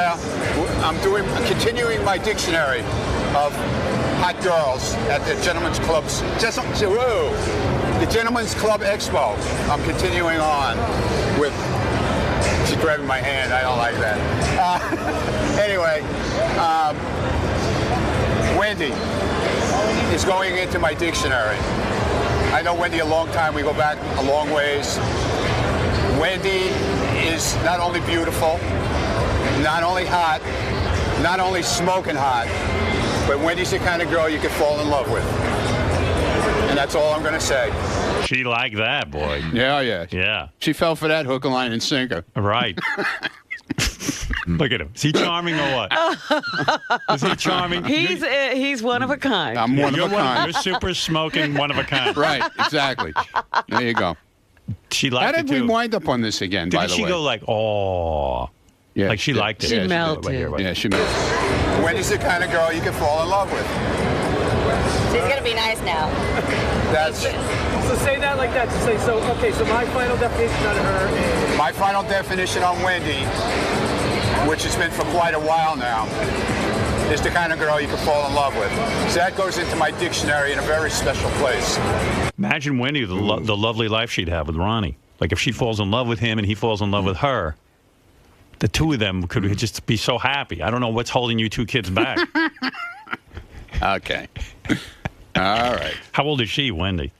About 20? No. She's just... Yeah. That's what confuses you. These fucking chicks, they have to treat you nice over at Rick's. You're Lonnie's best friend. No matter what you say. She doesn't even know Lonnie.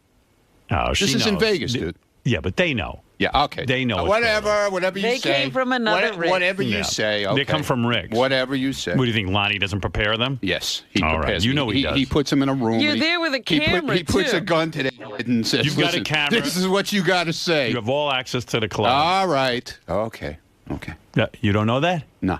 I'm dumb to that. You think they love I don't you? know. I don't know. Yeah, they love me. I know they do. They fucking take these girls in a room and taser them until they're docile. No, they give them shock treatment, dude. Yeah.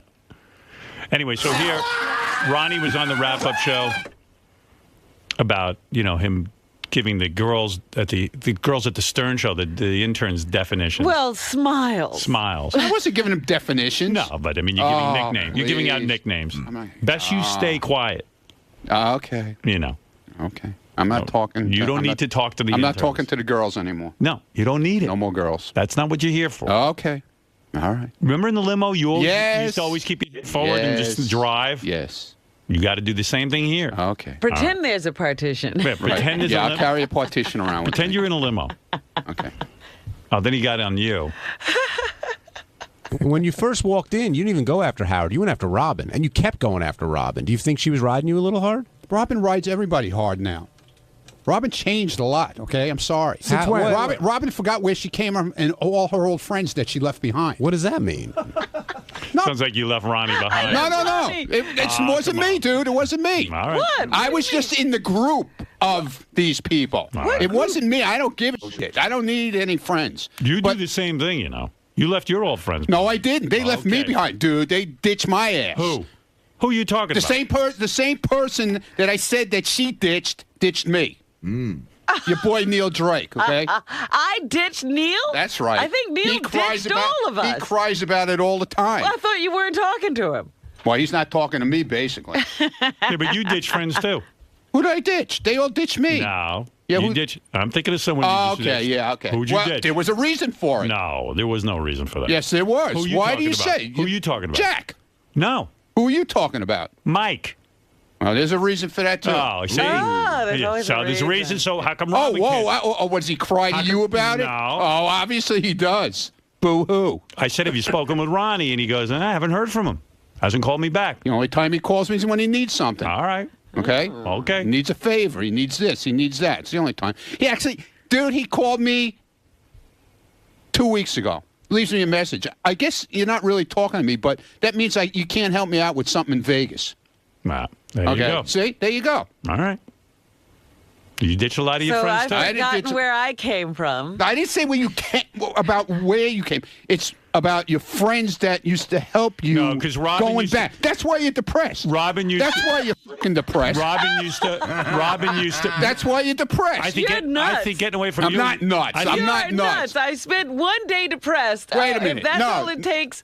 Come on, let's get it out on the table. How many times? How much did Neil help you out with going back years ago? Neil and I used to hang all the time. Yeah, it wasn't but a help what out happened? situation. We used to hang out. What happened, Robin? How come you don't Neil hang? got How married. come you don't call Neil got anymore? How married come and you never don't talk to comes him? into the city. How about Bonnie? You never talk to her anymore either. Oh my God. Neither do you. Yeah. Why Yes, don't I you? do. I was with her Saturday. Well, good for you. There you How go. do I know what's going on over there? Yeah. Well, you don't talk to her. You guys used to go out for dinner. Used to go to the theater. What happened? Oh my. Nothing. I don't care about me. You I don't, don't give a you don't want me to tell you why I don't do anything about that, do you? Yeah, you could tell me. Go ahead. Well, Just I because don't want to get into it. Dude, just because we're split up, that means doesn't mean I that don't know doesn't what's mean you going can't. on, That and doesn't I don't mean want to be in the that middle of doesn't- anything. There's so nothing to be in the middle of. I don't want to be Why? in the middle of Why? anything. She can't be. So works I with sort you. of She doesn't know backed it. up. She What? doesn't You know still, it. you still You're can't not be telling me friends. I didn't everything's tell you. okay. We I have a didn't- great we have a great relationship. So you go ahead, call But Bunny. I don't. what does that got to do with Neil? What does that got to do What with does that- Neil? yeah. Neil left all of us. Neil left all of us? Yes. Oh, that's not what he says. Okay, whatever. He says You even said that. You said Neil left you because he went off with his rich friend. he went off with his rich friends because everybody dumped him. All right. So you dumped him too? No, I didn't. He dumped me. Well, how come he dumped you, but everybody else dumped him? Because his wife doesn't want him hanging out with me now that I'm not married to Bonnie anymore. Plain and simple. You think I'm stupid? Yeah, but this was going on even while you were married to Bonnie. No, it wasn't. Yeah. No, it wasn't. Yeah. I used to see Neil all the time. Yeah. Talk to him all the time. Now it's like, I call him, and it's like, oh, yeah, we're going to get together Thursday night. Yeah, you call me. Yeah, okay. I'm still waiting. No. You know? Ronnie gets really insulted. I'm not Like, people insulted, don't- dude. I just He's know. insulted. You know what it is? Dude, I'm not insulted. I just see what people are about now. Remember That's you all. used to go over his house to watch the WWE? Oh, I used to go for Thanksgiving, yeah. Yeah, now he's all upset. I'm not upset, He's dude. been It's upset not ever me. since. It's Dude, him. Dude, You're talking you about fucking you. idiot. Yeah, What, bullshit. you got a bug up your ass today on me? What Yeah. is it? You think Robin dumped you. You don't like it. She doesn't want to hang She out didn't with you. dump me. I didn't say she dumped Dude, me. she doesn't want to hang out with you. Play the shit from the wrap-up show. I didn't say a fucking thing but about I me. know I what's said I going didn't care. on here. No, you don't know what's you going want on. Robin to hang out with you. Bullshit. You think everyone's a snob. Dude, I never hung out really with Rob. I mean, we hung out together with Bonnie and the No one groups. wants to hang out with It you. was a whole group thing. We used to hang out together. Well, no one's looking for It wasn't. It was just like me and Robin went out together. Get it through. No one's looking for you. I don't care, dude. Yes, you do. No, You're I too sensitive. don't. I'm not sensitive. I just see what She we're all doesn't want to about, come though. over your house and watch WWE. God. No, she's not into the WWE and NASCAR. No, we wouldn't watch NASCAR. But she would sit on the floor with the little kids and watch wrestling. And you See? can't tell me What'd she. I tell you? Dude, What'd I tell you? I don't care. Yeah, you don't care. Dude, I don't care. You do too. You bring it up. How do I know about it then? Because I told you about it on the air, Right, how you she used to said. come on and watch. That's right. Yeah, it's okay. You liked it. You were like, hey, Robin's she moved good. on. It's She's fine like with one me. of us. She comes But and Neil, watches Neil WWE. was the one. Neil has always said to me, yeah, Robin, I never hear from her. She's another one. I never Maybe hear she's from her. moved on. I Obviously. didn't move anywhere. He's a- Neil became unavailable. He's a married guy. He's in a different phase of life. No, he's not. Sure, he. What he's gonna go out with Robin and leave his wife at home? No. What? He's not. Robin's gonna hang around with him and his wife?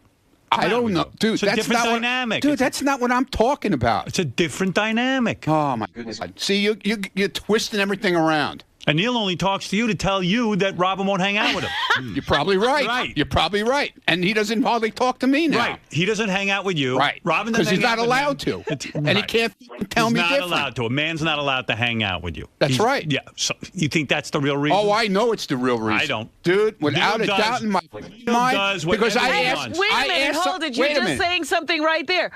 Is that the Neil we hung out with? No, that's the not Neil the- who, Neil would ta- who was told what to do by somebody? No, that's not the Neil. That's right. All Neil right. does what he wants. Right. He doesn't want to hang out with you. But all I'm saying is he bitched to me millions of times about Wow. her. Okay. And you bitch about him.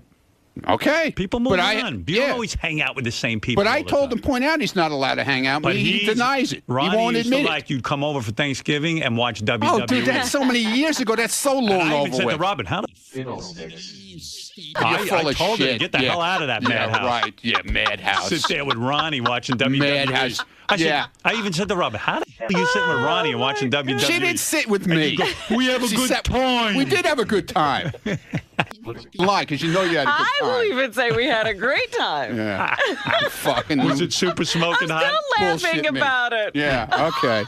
What'd you talk about over there? What did I talk about? No. We talked about the WWE. No wonder you got out of there. You mean you don't want to do that It was anymore? the WWE then. Yeah. You don't even want to talk about that? I mean, what's the matter with you? You don't want to have Thanksgiving at Ronnie's and watch WWE? No, you don't have Thanksgiving at Ronnie's anymore. That's for sure. Yeah, Ronnie changed everything. Yeah. He's that fun over there. Did Ronnie have a nickname for you, like Smiles? No, he didn't give out nicknames at that time. No, It's insulting. No, so many little kids. All right, let's around. get back to Ronnie on the wrap-up show. Here we go. No, I'm serious. I'm asking, what do you mean by that? What do I mean by that? Robin used to pal out with a lot of people, and now since she changed her whole lifestyle and with the green drinks, she forgot all of her old friends, like they don't exist anymore. Well, like who are her old I'm not friends? even gonna- Are you one of them? No, not really. But I was involved with a group of her friends, you know, and she left them all behind. But that's fine. That's got nothing to do with me. Why do you? But you're not going to come after me, and I'm not going to go back after you. I don't take that shit. I'm sorry. Why do you think she left her friends behind? I don't know. I have no clue. No clue. The new lifestyle. Maybe you have to ask them. Maybe they can answer it for you. Yeah, I don't know who they are. Yeah, and they're not here. You know who some of them are, Gary, so don't tell me you don't know who. You're not talking about like the witches and the coven and that stuff, are you? Yeah, no. Ask her the last time she talked to the guy who used to bail her out of a lot of stuff, Neil Drake. Ask her the last time she talked to him. Ask her. But you have a lot of friends that you don't hang out with anymore. There's there's a ton of them now. Right. So there you go. There's a shitload of them now, Right. boy. Circumstances change. Yeah. They sure do. All right, but why wouldn't it be nice for her to be that she was friends with him all these years? Does she have to call, lock it? No, How do you know? Like call him up and say, "Hey, Neil, how are you?" How do you but know? you know, our How do lives you went in know? different directions now. Don't take it the wrong way that we don't hang out anymore. How do you know that we were friends for years? Do you know how you say, like, oh, this guy asks me for stuff all the time? Yeah. How do you know that something didn't rub her the wrong way? Or how do you know something she just said, you know what, it's not fun for me anymore. I want to move on. Okay, you know, what's fine. the Well, matter tell with a you? person Doesn't mean that. she's a snob. Tell a person that. I told Gaffney that. I told him plain out, dude. The only time you fucking call me is when you need something. I didn't plan to drop anybody. Life changed, and Okay. they weren't around anymore. Okay. There you go. Okay. End of story. I know now. I know why you're depressed. I'm not depressed You at said you were all depressed. about my friends. I love my friends. Okay. All right. Well, anyway, Ronnie. All right. Fine with me. I got no problem with Listen, it. you got all new friends, too. You Mr. Strip Club. Yeah, Mr. Strip Club. That's Okay. right.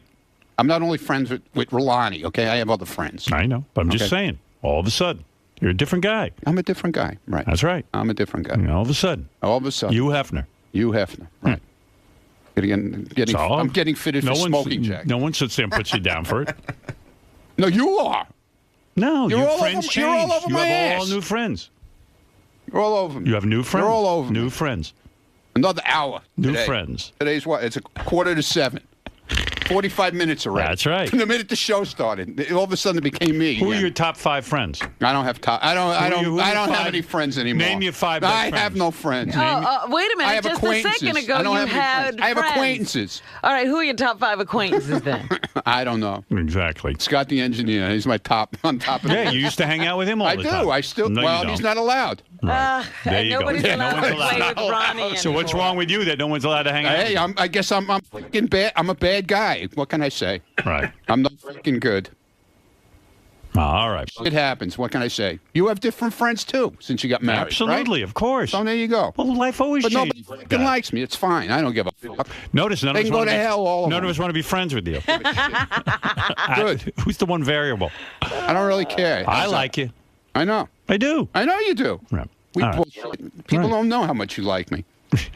you always show. You know what my definition of you you only is? show the bad side of me. You know what my definition of you is? Fucking bad side. A You friend, do. a Another one friend in I there. like to keep in the closet. That's it. Yeah, you don't want anybody to know you're friends with me. Right. Fred, are you allowed to be friends with Ronnie? I think so. Yeah. Why not? Nobody's banned you from Ronnie? No, I talk As far to as Fred. I know, no. I like Fred. I talk to He's a Fred good all dude. the time. We work shit all the time. All right. And I like his dictionary. Benjy's another story. I don't want to talk to him He's different. All right. Well, why don't you like him? because he never comes in on time. Right. Oh, now he's on time. 2 days in a row. Yeah. Well, that'll change. You know that. All right. Thank you, Ron. All right. There he is. Ronnie, the limo driver, with his definitions. 50 minutes. 50 minutes. There you go. He's a pisser. I got an email from Jerry O'Connell. It said 2 words. Ronnie, priceless. Oh, my goodness. He loved it. Well, we know why from these tapes. He's the best.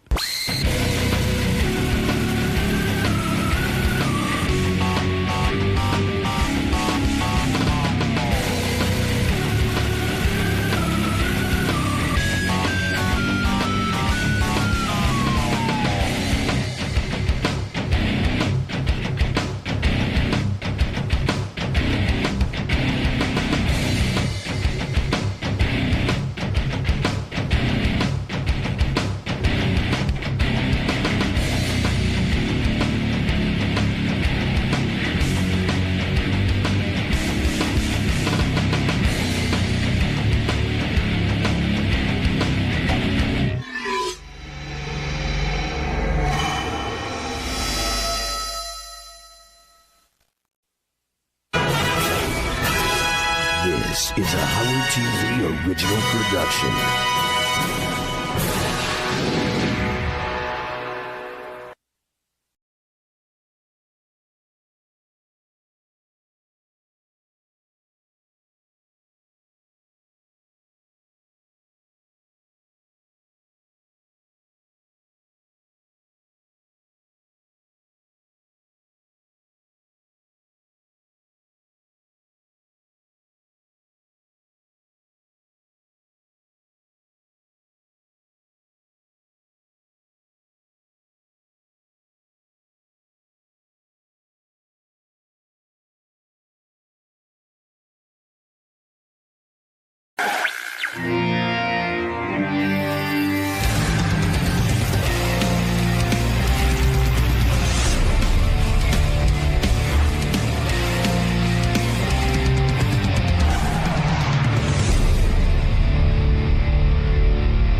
Yes, Dan, you're on the air in Long Island.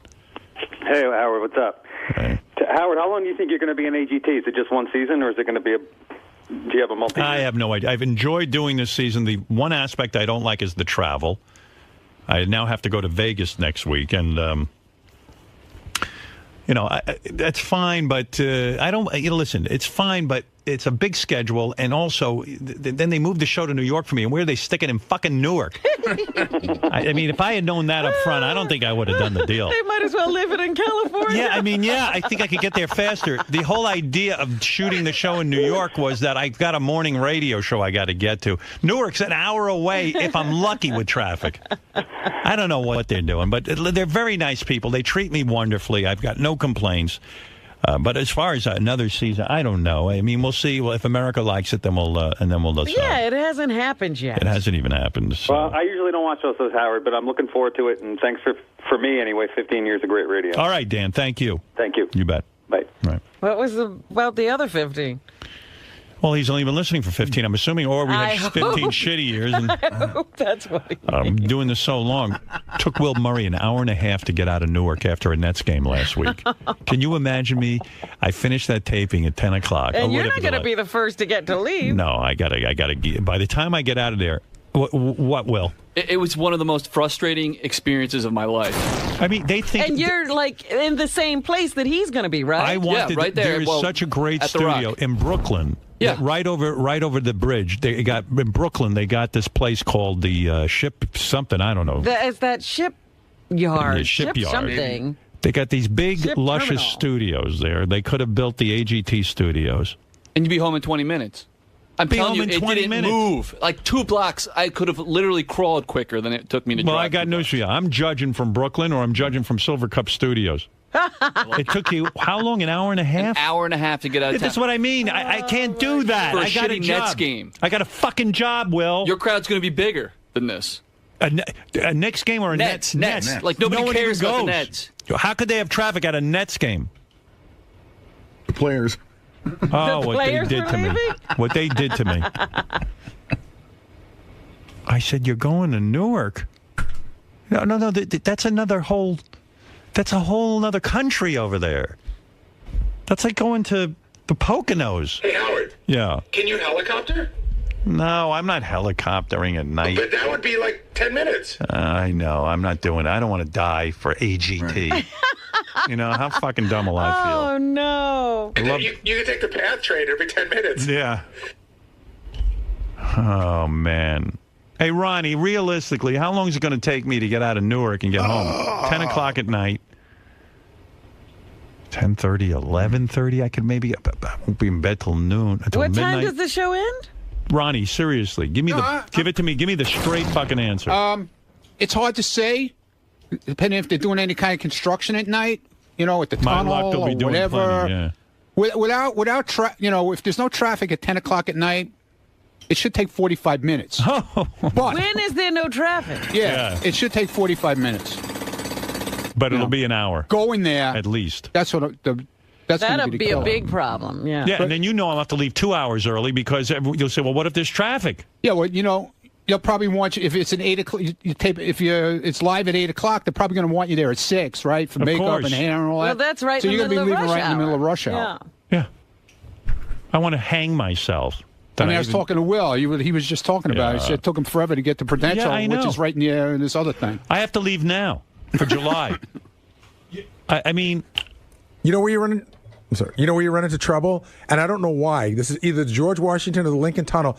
Sometimes at 10 o'clock at night for no good reason. Right, traffic. Oh, Because no. of All construction. all of the easy pass lanes are not open. Not only that, they close a tube also. Yeah, they'll just close a tube. Like I've been at the George Washington Bridge at 11 o'clock on a Thursday night, and for some reason there's not enough lanes open.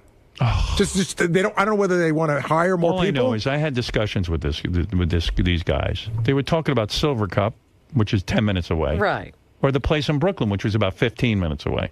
20, right? And How what long to get to happened? that Brooklyn joint? It depends, 15, 20 minutes. Right. And to get back at night, it would be a breeze. Right. At that hour of the night. That's what they were talking about. Then, what happened? Who the hell knows, Robin? You're a newswoman. Please find out. Well, those those are two perfectly viable places. Where One of them was. They said they couldn't get the place in Brooklyn. It was way more money. Something with sound. One was booked. It's so soundproofing or something. It's so crazy because, first of all, the mayor of New York City, Mayor Bloomberg, loves to bring business into New York. He would have talked to them. Yeah, they didn't try everything they could. I think they were in a rush. Oh. You want to try to book the mayor on the show? No, it's too late. Yeah, We're they've going to already Newark. set up. And I got nothing against Newark because it's just damn far away. It's too far. Oh. What am I going to do? I don't know, man. You're going to sit in traffic. That's what you're Yeah, going to do. well, what am I going to do? Yeah, I got a radio show to do. And it's two nights There's a week? no reason to stay there. It's stupid. Yeah, but you got to be there in the morning. Right. You know, Is it you gotta 2 be nights here. a week? Well, Like you have a live show and a results show? there's a Tuesday night show and a Wednesday night Tuesday show. So night's Wednesday 2 night's hours. no problem. It's the Tuesday It's night. the Tuesday night It's from 8 to you're 10. concerned about. 8 to 10 o'clock. If I'm lucky, I'll get home by midnight. 8 to 10? Yeah. Yeah, 8 to 10. Wow. And you know we're up at 4 in the morning, so I'm gonna be wide awake And for that. the Wednesday night show is what, 9 to 10, right? Yeah, it's always 10 o'clock that we get out. Well, yeah, but Wednesday you don't have to get up the next day. Right? Yeah, that's cool. Yeah, but you're still going to be fried because you got to be doing a radio show Wednesday morning. I know. You know. After having a late night Tuesday night. Right. Yeah, so I'm not too psyched about that. Maybe you'll get used to it. Yeah, Ronnie, you got to figure out a way to first. We have to have a police escort. That's all. I remember when we did the pay-per-view thing there a long time ago. Yeah. The Newark cops were really cool. Yeah. If you remember, they got us out in like 5 minutes. Did they? Yeah, maybe they can figure something so out. I'm going to try and make some connections. We got time. I'm going to try and great. see what I can work out. Well, all right. Get on that, Ronnie. Maybe you'll like working in Newark if they're... Ronnie, buy an ambulance, and then let's turn Well, it that's on. what I was thinking, that maybe you could buy something with a bed in it, and you could just sleep. Can you imagine? Yeah, an ambulance. Ronnie could carry me out with another guy on a stretcher. Yeah, because it's going to be 2 hours getting back from Newark. Oh, my God. Yeah, just leave me in the stretcher. And then, when I get home at midnight... you're going to be Yeah, I'm going to be right in asleep. bed. Yeah, sure. Sal and Richard went on the street asking people about Dick Clark, and then, they were trying to make a joke about, do you miss Dick? Do you love Dick? And all that kind of stuff. Right. Yeah, I know. Well, that's why they get paid the big money. And they went out on the street and asked people, and this one angry lady was, so angry about me when they brought up my name, and I went, gee, I haven't done any Mel Gibson-type stuff. What's she angry about you for? She just doesn't like me, my reputation, thinks I'm gross. The usual stuff. What did you love most about Dick? Dick Clark. I loved his friendly disposition. He seemed like someone that was approachable. So are you a huge Dick fan? Or? Not real. I wouldn't say I'm a fan. I don't follow him. Now, being that you're not a huge Dick fan, would you say then you're a small Dick fan? You're funny. No. Yeah. How about we say his name, Dick Clark fan? That sounds more appropriate. Yeah, she's not a 2-year-old. She got it right away, you guys. Are you a small Dick fan or a big huge Dick fan? Or a huge cock fan? How did you feel about Dick's stroke? I personally feel that the way the questions are being asked, how did we feel about the incident that happened to Mr. Clark? Do you think Howard Stern would be a great replacement for Dick on New Year's Rockin' Eve? Pardon my French, but hell no. That man's insane. The man's just psycho. Have you heard him? Like, half the things that come out of his mouth are 100% bullshit.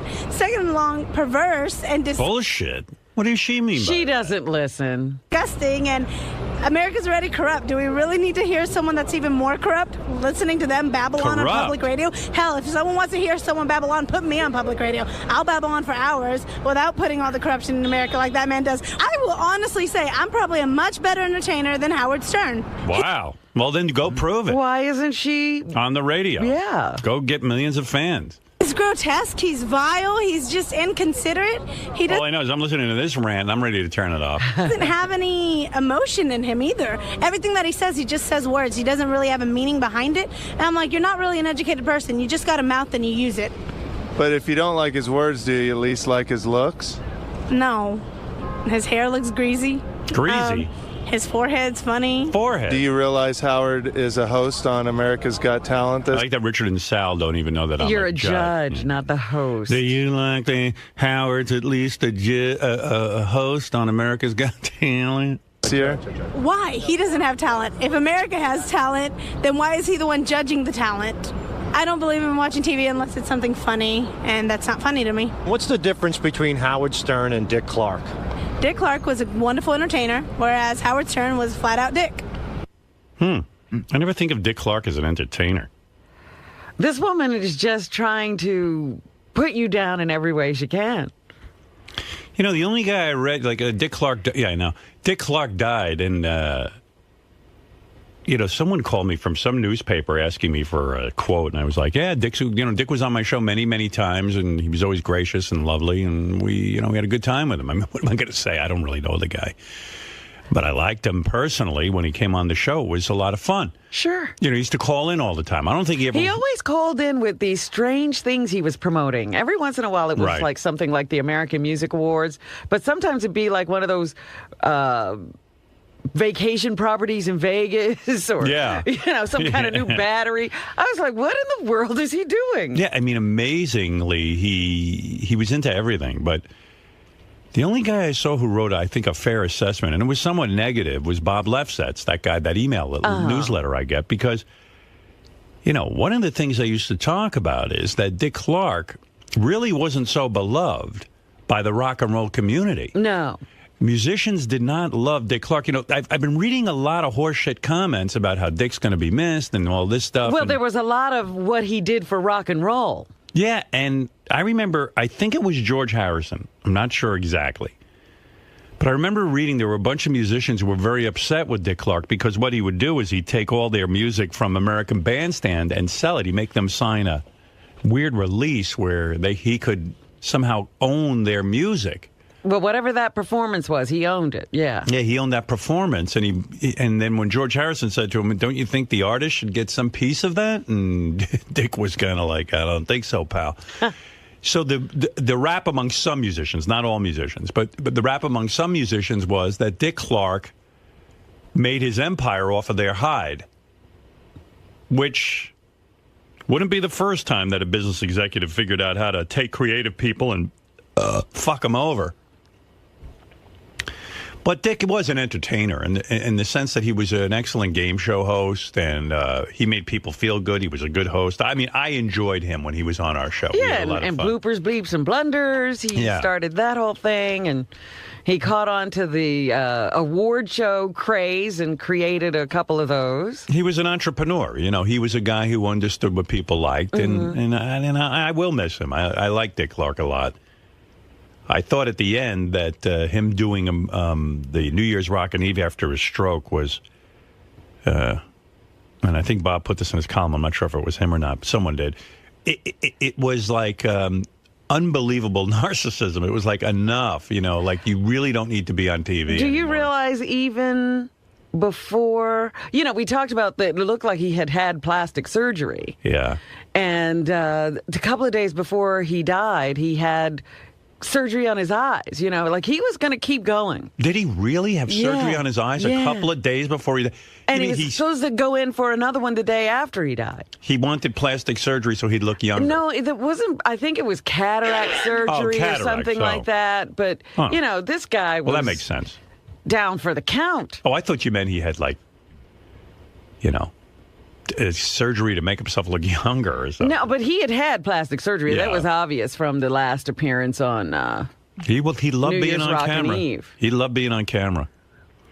But, for me, Dick Clark represented a type of broadcasting I was never really happy with. But as I've gotten older, I understand, there's a place for all of that. Not everyone has to be outrageous. Not everyone has to be the maniac that I am. You know what I mean? Like he did a fine job of going on and doing his thing. Kind of like Ryan Seacrest. Everyone says, oh, well, Ryan Seacrest is the heir apparent to Dick Clark. And, I don't know about that. I mean, what has Ryan Seacrest done except host American Idol? And he does have a radio show. He does now produces some TV shows. Yeah, he produces some TV shows. I know he wants to be Dick Clark, and maybe he will be. I don't know. And he hosted New Year's Rockin' Eve. If Dick Clark's legacy is he understood how to be bland, then Ryan Seacrest is the new Dick Clark. And you know, Ryan Seacrest has said, I'm happy with that. I want to be that. You know, he's a pleasant-looking guy, a nice-looking guy who, you know, can go on TV and, you know, be an announcer. I guess if I was really good-looking, which I'm not. You wouldn't have this personality. Yeah, right. I would be like, I'd be a guy on TV going, hi, everybody. Ryan Seacrest. Yeah. Well, anyway, we'll miss Dick on our show because... Well, he hasn't called in years. We haven't heard from him since, since he the had the stroke. You can understand why. No. Me neither. So, do you have kind words for Dick? I love Dick. That's it. Yeah. Dick Clark, that is. Yes. Okay. How fond are you of Dick? Well, New Year's ain't gonna be the same. How did you feel about Dick's stroke? I was like, oh no. See, now you know what that made me think of? It can happen to anyone. Right. At the end of the day, we're just human. So are you a huge Dick fan? Or? I'm a fan, yes. Are you a huge Dick fan or were you a small Dick fan? I mean, I'm a huge Dick fan. Absolutely. Do you think Ryan Seacrest will do as good? I don't like Ryan Seacrest. He's a little too arrogant and stuck on himself. Never be Dick Clark because he comes from a different era. And who's more talented, Ryan Seacrest or Howard Stern? I put Howard on it. Let Howard do his thing. Me and Howard are more close to the same. I don't like Ryan. Do you find it racist that Don Cornelius of Soul Train wasn't honored the same way as Dick Clark? I said that to myself this morning. First thing that came to my mind when I heard the news on 1010s this morning was, okay, Dick's gone, but then they didn't give Don Cornelius this. Is it a racial thing, you think? Of course. Media in America has always been racist. Being a born Afro-American, obviously, I have my point of view on it, and I live this. I don't make it up. There is a double standard, sometimes triple. Triple standard. Guy's got something. He's right. A triple standard? Mm-hmm. Well, that's just because he said he wanted you to be on New Year's Rockin' Eve. Well, I'm siding with this guy. He's my man. Sal and Richard made a phony phone call to where else? Where do you think they made a phone? Tradio? Tradio. I said to Gary, do those guys ever make any phony phone calls to anyone else but Tradio? It just seems like... Did everything else dry up? They used to use, you know, those cable access shows and other kind of radio shows. I know. Hey, the guys, Sal just said to me, listen, it's not Tradio they called auction radio. I know, but... It's the same kind of deal. What happened to you guys? You don't make any other... Well, guys, they're going to come in. Together, of course. Oh, I didn't want him to come in. Richard, what goes on? We turned in a Jack and Rod last week, and you didn't like it. Yeah, it wasn't good. With Richard Simmons. Yeah. It just seems like this is what we're best at, the Tradio stuff. All right. We've been turning in a lot of non-Tradio, but it just seems like you like these ones a lot better. Hey, I was listening to the phone call your dad made to you. Why does your dad get? Why would your mom want to shoot a chicken for going in her flowers? I mean, the chicken is just being a chicken. Well, they're supposed to know better, I guess. They are? Really? Well, you got to hear this. Here's Richard's father calling with yet another update, which I love. But this one I really didn't understand. Let me find it. Take me a second. Maybe I didn't bring it up. I mean, chickens have personalities and stuff. Yeah, but so. But that doesn't mean they understand English. Gary, where's the chicken call from? Gary, page 1, upper right-hand corner. I'm having trouble. Oh, Rich, this is your dad. We had some more excitement around here this morning. I was in the other room. All of a sudden, your mom started yelling words of gun. She run and got the gun and run outside. And I said, what the hell's going on? And one rooster, that young rooster, was in her flowers, up in her flower box, scratching. She was going to shoot it. She run out there with the pistol, and it run and went under my car, so she couldn't shoot it because there's a car. So more fun on the farm. And after that, well, the rooster I need to get rid of anyway because it's a young one. He's tearing my hens up. You know how young cocks are. But anyway, he's tearing the hens up. And later on today, we had heard the dogs barking, went down there, and they had a damn armadillo We don't need them things around here. They tear up everything, the yard and everything, so I had to do something with it. So we had all kinds of excitement today, and just we'll talk to you later. Bye. Like your mom and dad were on a killing spree. Right, yeah. So did your mom kill the cock? No. No. But your dad They're going to says... get rid of it, though, because it's tearing up the chicken. They'll probably trade it to somebody for like a hen or a couple hens. Well, don't they need roosters to make more? Yeah, they have older roosters that behave, I guess. Yeah, Like- see, the young ones, they're rough on the chickens, it sounds like. So weird, like, mom's running around with a pistol. She's chasing- grabbing guns to shoot chickens. Oh, there's guns everywhere. It's like the Beverly Hillbillies. How many guns do you think they got over there? Oh, my dad's got a big gun cabinet full. Good Lord. Yeah. It's a whole different way of life, man. Gun rack in the truck and everything. Right. Yeah, he's So probably... there's guns everywhere. He's probably one of those guys, if he hears a guy's running for president and wants to take away guns, you follow fucking go berserk, right? Well, that's how they get a lot of their food is You're not from kidding. guns, I mean, I grew up shooting a shotgun. I was like the skeet shooting champion in 4-H when I was a kid. Look at you. Look Yeah. at you. Good at something. Yeah. Now you're calling Tradio. Oh, I did that back then, too. Yeah. We had a local Tradio in Kansas when I was growing up. We used to prank, Some things don't change. Right. You've come full circle. Yeah. Yeah. Yeah, Richard. And what was the armadillo? What do? They tear stuff. So what'd your dad do to him? They dig around and stuff. He probably just shot it and took it somewhere. But Yeah, he didn't tell us how he took care of it. yeah. Can your dad eat those? No, they. I think they carry leprosy. Oh, wow. Yeah, you're not even supposed to be Leprosy? around them. Yeah. Hey, Richard, this is your dad. Just got leprosy. From the armadillo. Ate some leprosy. Yeah, just ate the armadillo. Knew I shouldn't. It's all right. Talk to you later, bub. But that's a new thing, I guess, because of global warming. We used to never have armadillos, and now they're coming up north, and you see them a lot further north. Than they Hey, used to Richard, this is your dad. The finger just fell off. Oh, look at this. I'm looking up armadillo leprosy. Wow. Armadillos linked to leprosy in humans. Hey, Richard, I'm mailing you my nose. It just fell off.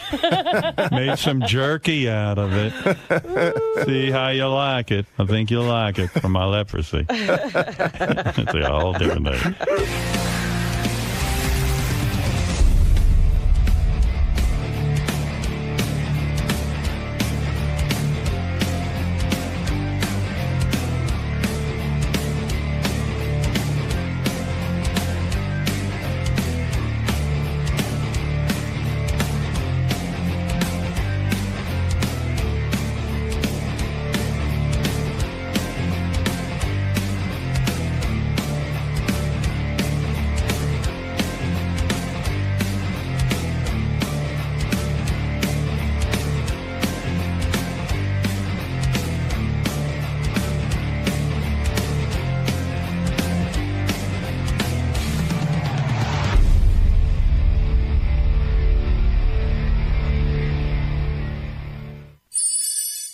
Who gets married? Lisa G has a theory that Ronnie dyed his goatee last night. I think so. You're working Yesterday on- was really white. Yeah, I noticed that too. And even the guys from TV put up a thing while Ronnie was in there. Go, look how white Ronnie's beard is. It looks like a billy goat. And, God. and, so yesterday he was a billy goat and today he's not. But I didn't see him. I didn't notice today. Did he dye it last night, do you think? Looks like it. Okay. Hey, Ron, come on in. We want to see the dye job you did on your goatee. Hey, Howard, he's running down the hall screaming at JD that he's going to kick the fucking shit out of him. Well, get in here and show Why- us your why JD? goatee. Oh, yeah, he dyed it. Yeah, I'm not saying nothing. I'm just saying you dyed it because I saw it yesterday and it was white as like Santa Claus. Yeah, because I was. What are you laughing at? So what did you do? Because yesterday it was like white. Did you realize how white it was? Like what made you go home yesterday and dye it? I don't know. I didn't. You must have noticed. Did someone say something to you? And why are you going to beat up JD? Because you dyed. Because he runs with every little thing to Jason or Gary or something, or the TV. You know, oh look what he did today. I haven't said You're one full word. of shit. Okay, Lisa, did JD say anything to you about it? No. Why are you blaming JD? Because he does it with everything, man. He didn't do it this time. I don't care. He could tell me from now until next year. You don't believe him? No. Wow. Someone even said in the email on the wrap-up show yesterday, like, Ronnie always is threatening to beat up JD. I didn't threaten to beat him up. You were like, what are you laughing at? Because everything is, you're talking on the, John invites you in. Right. So I go in and I'm talking about something, so I might not know everything, okay? Right. This one, he laughs at everything. Everything's funny. There's even one point where he started laughing, and then I laughed, and then he yelled at me for laughing. Yeah. Everybody was glued to the radio. Why is that funny? Why is that funny? You were laughing first, dude. Why is that funny? Who was laughing first? You were laughing first, weren't you? Why does he have to be in here? Go to the meeting. You love Ronnie, right? I love him, but this one I had nothing to do with. I'm sorry, okay, dude. right, yeah. Okay. What'd you put in there? What's the stuff? Just for men, man. Just for men. Yeah. And what did you comb it through? Yeah, they got these little brush thing. Oh. And so you just did that this morning. That's a little more elaborate than just a comb through, because notice there's doesn't look bad. There's though. like a pattern. Well, he it's got makes like a sure to zebra leave pattern. What would you like me to do, dude? It's a little brush thing. No, It's what a brush. I'm saying is, but you're like going in a specific way, no? No, it's got this little brush, right? Little small brush, and you just go through it. But you're not putting it in the hair in your head, are you? No. I got gray hair back here and shit. Come on. But on your beard, you're doing it. But I think you did a decent job because you left a little bit of gray. Right, you don't go well, that's why I try to leave it natural looking. Although I got to tell you, in some spots it's super dark. Like it's like sometimes the dye. No, like right in the middle there. It's like a fan. Sometimes the dye. Yeah, sometimes the dye gets real thick. You know what's in places. interesting? Like, see this one part? I don't know if you can see it. Right, you just turn your head. I know what you mean. Under the lip. No. Turn. Right, the fan part. Back. Right, Yeah. right, point to it. It kind of looks like spaghetti sauce. Yeah, like it spilled on his chin. Yeah, well, maybe I just spilled something. I don't know. How long does it take you to do that? 5 minutes. Oh, and you did it this morning? Because you get up early. Yeah. He gets up way early. What time you get up? 3:15. I got to take care of the dog. So like at 3:15, you're dyeing your beard? No, but it was about 3:45. Yeah, because he takes care of the dog Takes 5 minutes. Then he dyes his beard. I would do it at night, I think. Yeah, well, I forgot last night. Yeah. I was tired. How often do you have to dye your beard? Once a week. Wow. But Once you a let it week. go. Yeah, well, it grows in, dude. You know, Okay, it take grows easy. in. All right, You get calm down. roots? Yeah, you get roots. Yeah, you get roots. Your roots are showing. You get roots. But did you forget for a while, or did you? No, I'm telling you, it's a week, and it's a pain in the ass, though. The upkeep. it is annoying.